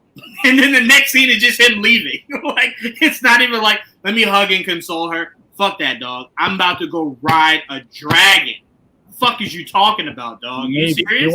He was 100%. It was a maybe. Absolutely ready to die. He was like, you know what? That's He what it was more sure about it than a homie at the bar that was popping shit. Oh. So a black dude came in and was like, no, I heard that shit you was popping. Get your ass out there then. He was like, well, no, no. Get your ass out there. You was talking, right? Yeah, go fly a dragon. Let's see it. Like, would I risk it? I love that. That's a good question. Would y'all risk it? I'm not taking a guess. No, I'm telling you. Let me tell you why. Let me tell you why. Massacre, bro. Let me tell you why no, DJV. Here's why not. How many dragons have we seen in this show so far in these 2 seasons? How many would you say? About 6? Mm-hmm. About 6, right? All right, do me a quick favor. No pressure. Do me a quick favor. How many of those dragons have black riders? 1 now. 2. The fuck would I take that risk? For me to be the one that they using for charcoal at the barbecue. It's about to be 3, right? Yeah, basically. Oh wait, the daughter. Yeah. Okay, never mind. I take that back, DJV. Yeah. I'm taking that risk. Yeah, I'm taking that risk. You got Damon's daughter, and you have what's his name? The one that just got sea smoke. Corliss's bastard son. Yeah, the one that just got sea smoke. Yeah, and his brother's like, I don't give a shit about that. He was like, my brother always wanted to do some dope shit, so there it is, I guess. The third might be that girl that's gonna find the other dragon that's burning shit up. That's what it looks like to me too. The other sister. So wait, so that's my question to you guys. What does Aemon do knowing that Rhaenyra is Team Dragon? Like, you got 1 dragon. Your dragon might be able to kill 2 or 3. But like, not the whole lot. He gonna submit. No, the fuck he won't. He looked like one of those. No. He will die on his sword. No, I don't think so. Yeah. They gonna fight. You think so? I don't know. Yeah, they gonna fight. I don't Trevon, know. I'm gonna tell you this right now. Anybody that's willing to sacrifice their brother and then lean over him and say a word, I will fucking finish it. That's not a guy that taps out the submission. He's the guy that goes, you strangle me until I die, or I will get up and kill you. Well, let's see him make it out of this castle first, because she roofing the hell out of him. You know what I can see happening, guys? I can see Aemon's dragon literally starting to rip through these dragons, and then the true king, Daemon, comes with his dragon to even the odds. And then it's boom, it's war, baby. It's like, all right, it's no longer dragon v dragon. Aemon, hop your ass up off that dragon. See me with these swords right now, 1-on-1, 1v1 right now. Let's go. I feel like right now Aemon is all big and bad, but I think maybe Daemon will get rid of him, and then it's gonna be like now Rhaenyra, now me and you, because Aemon gonna be. I think he's just gonna be. Right now he's very big and bad, but once that dragon's gone, he ain't nothing. Nah, let's not sleep. Aemon is a very capable warrior. He big and bad because of that dragon. Without that dragon, no. Aemon was nobody's scared of him before. Nobody's scared of him if he got that dragon. But nobody's scared of him. Once that dragon gone, we ain't scared of him no more. If we're being honest, if you're asking me, am I more afraid of Daemon being certifiable or the dragon? It's 100% the dragon. I'm giving myself a 50-50 chance against any man. Well, no, not true. If you know UFC, no. But anybody else, I'm giving myself a 50-50 chance. I'm not afraid of Daemon either. I'm afraid of that dragon.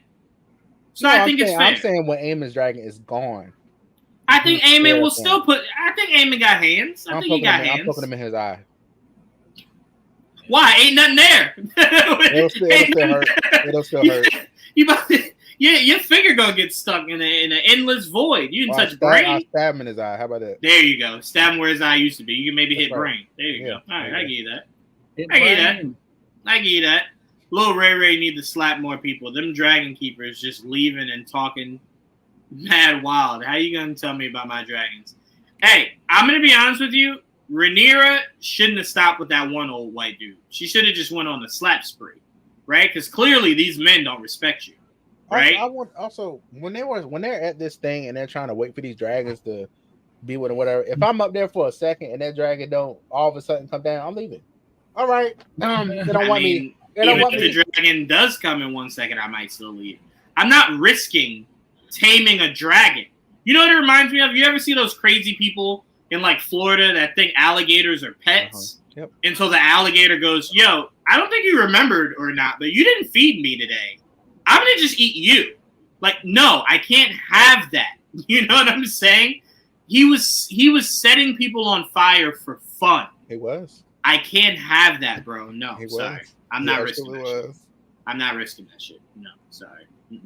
Psycho. But I did love how they were like, Rhaenyra, you're very irresponsible, and we won't be a part of it. And she was just like, all right, door, the fuck? All right, what are we doing, yo? All right, cool. Y'all ready? She didn't give a fuck. We about to burn some bitches? All right, come on. Yeah, she didn't care. She's like, okay, yeah, everyone knows that. They're dragons. It's what they do. That's what they're here What for. else y'all want me to do?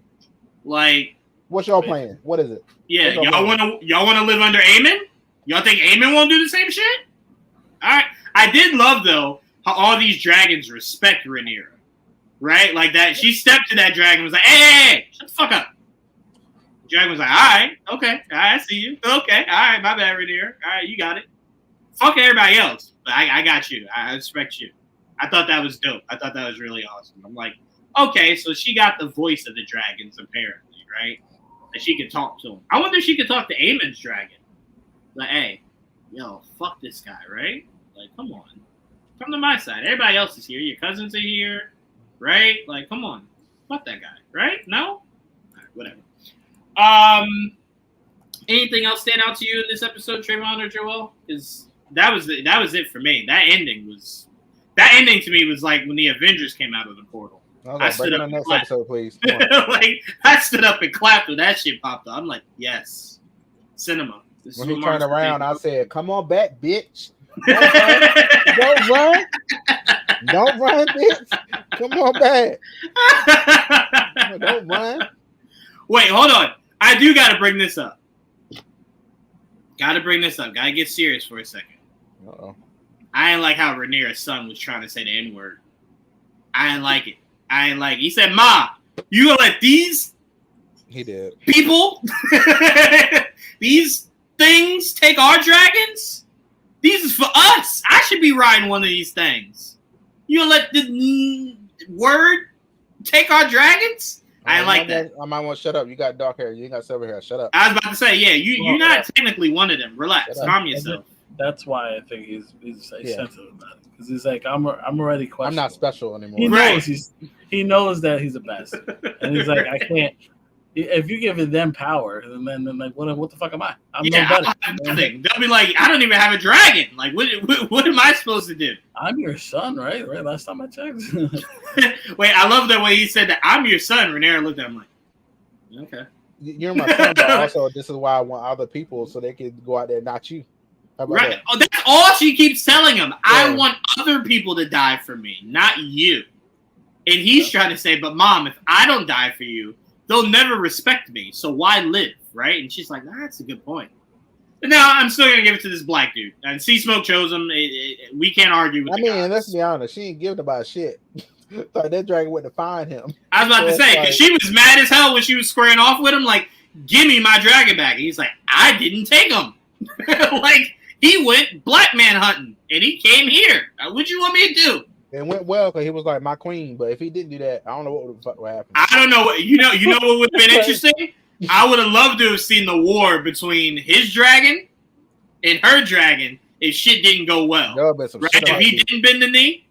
That dragon was following her too. He's like, go ahead, do something. Joel, yo, I love that. Her dragon was creeping up like, all right. Go ahead. Oh, okay. All right. I thought y'all was trying to say some shit. All right. We good?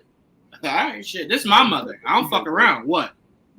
Yeah. You saw that dragon didn't follow the black dude. He stayed back. He did. He's like, I like you. I don't love you. So I know her very well. He's like, I'm not willing to die for you yet. So earn it. We cool for though. Now. You can ride me though, but he was about to say, anybody else that messes with you, I got your back. Her, not a chance. Not a fucking chance. So You know, play nice. You know that dragon probably learned some English and was like, kneel. Just, she likes that. Kneel. Kneel for her when she plays. She likes that. Just do that. And as soon as he kneeled, Rhaenyra was like, superiority. That's all I wanted. All right. We're good. We're good. You can stand up. Bend the knee. Rhaenyra like, okay, I ain't got to fight right now. Shit. Yeah. Okay. She was like, good. Every time Rhaenyra keeps getting in a situation where she got to fight, something bails her out. She's like, whew. Thank God. Because I don't know how to do that yet. So thank the heavens. I don't have to worry about it right now. But yeah, her son was whiny as all hell. I mean, he just feels very much like, damn, man, you give away all, like, we're supposed to be special. We can ride dragons. Look, now all I'm saying is all of them too. Them too. Jon Snow, he played the long game. Just play the long game, kid. Play the long game. That's what Jon Snow did. What'd you say, Joel? But Jon didn't know. No. He didn't know. No. I'm not talking about the whole dragon thing. I'm talking about being the redheaded stepchild. He played the long game. He said, all right, fuck it. I know I'm not as special as these other kids, but guess what? I was alive at the end. Well, he left. They set his ass to the wall. He's like, that's my life, my future. Hey, but look, he died and came back. It's the long game, baby. Came back, basically was king and said, nah, I'd rather go back to the wall. And he went back to the wall anyway. Yeah. Again, long game. He chose his destiny. His destiny was not chosen for him. That's a long game. He's like, that is true. I'm just saying. Hey, I know Jon Snow happens way after this, but yo, DJV, you about to make a sign off, bro. Make Westeros great again. This is your fault, Juwaan. This is your fault. I will neither confirm nor deny. See, don't bring that up. Bring it down. Jace was no. Once Sims was saying the N-word, he was like, these mongrels can't claim a dragon. He said that with the hard R. Like, this is your idea. He did. Mongrels. I think mongrels might have been the first N-word because he was saying it with a lot of anger. He needed to watch his mouth. But I can't wait for this finale. I think they started filming the next season. I hope they did because I kind of want this to be around the same time next year. I think the sun died. Like, I don't want this to be fall of next year. You said what? The sun gonna die. He might. He might. He really might. That's when that speech alone. Yo, Joel, this is for you. You're the Prince fan. Oh. Minnetonka. She says she's purifying herself. Leave her alone. She was. She 100% was. Allison is doing everything but being a mother right now. Like she's doing everything but being a mommy. She realized she ain't visited her son no more. He and they getting beat up by his brother. All she had to do was visit her son one more time for her son to go, hey, it was my brother that did this. Yeah. That black man saying, hey. Be in there more. Just stay there. She ain't got shit else to do. She might as well just be in there. Yeah, like, you got shit else to be in there helping him. So every time he come in, you know he coming there. Like, why you keep coming here? What you doing to him? Right? Like, what's going on? You know what it is? She hasn't hooked up with what's his name in a while. She's in a drought. She's losing her mind. She don't know what's real, what's fake. I also think she already knows. She needs her muncher. You said what, Trevon? I also think she already knows what's going on too. She just don't want to face it. She just don't care. She don't know what happened to him. She got some poop or tomatoes thrown at her face. She don't give a fuck. She's like, fuck this. Fuck these people. I don't give a fuck. I really just don't care anymore, man. I can't. I just can't be forced to care. I just want this over with. And honestly, I don't blame her. At this point, fuck it. You got two of the worst sons that a person can have. This is true. So, fuck it. Were bad, yeah. Right? Just fuck it at this point. Fuck it. So, fuck it. All right. Anything else stand out to you guys? Not. One more question. No. I look forward to the finale. Sad. It kind of came along. 2 more episodes, right? No, this is it. This week. This is it. Really? Yeah. I thought it was 2 more. Nope. This is the penultimate. This was. Now we're going to the old. Wait a minute. I love that show though. God damn it.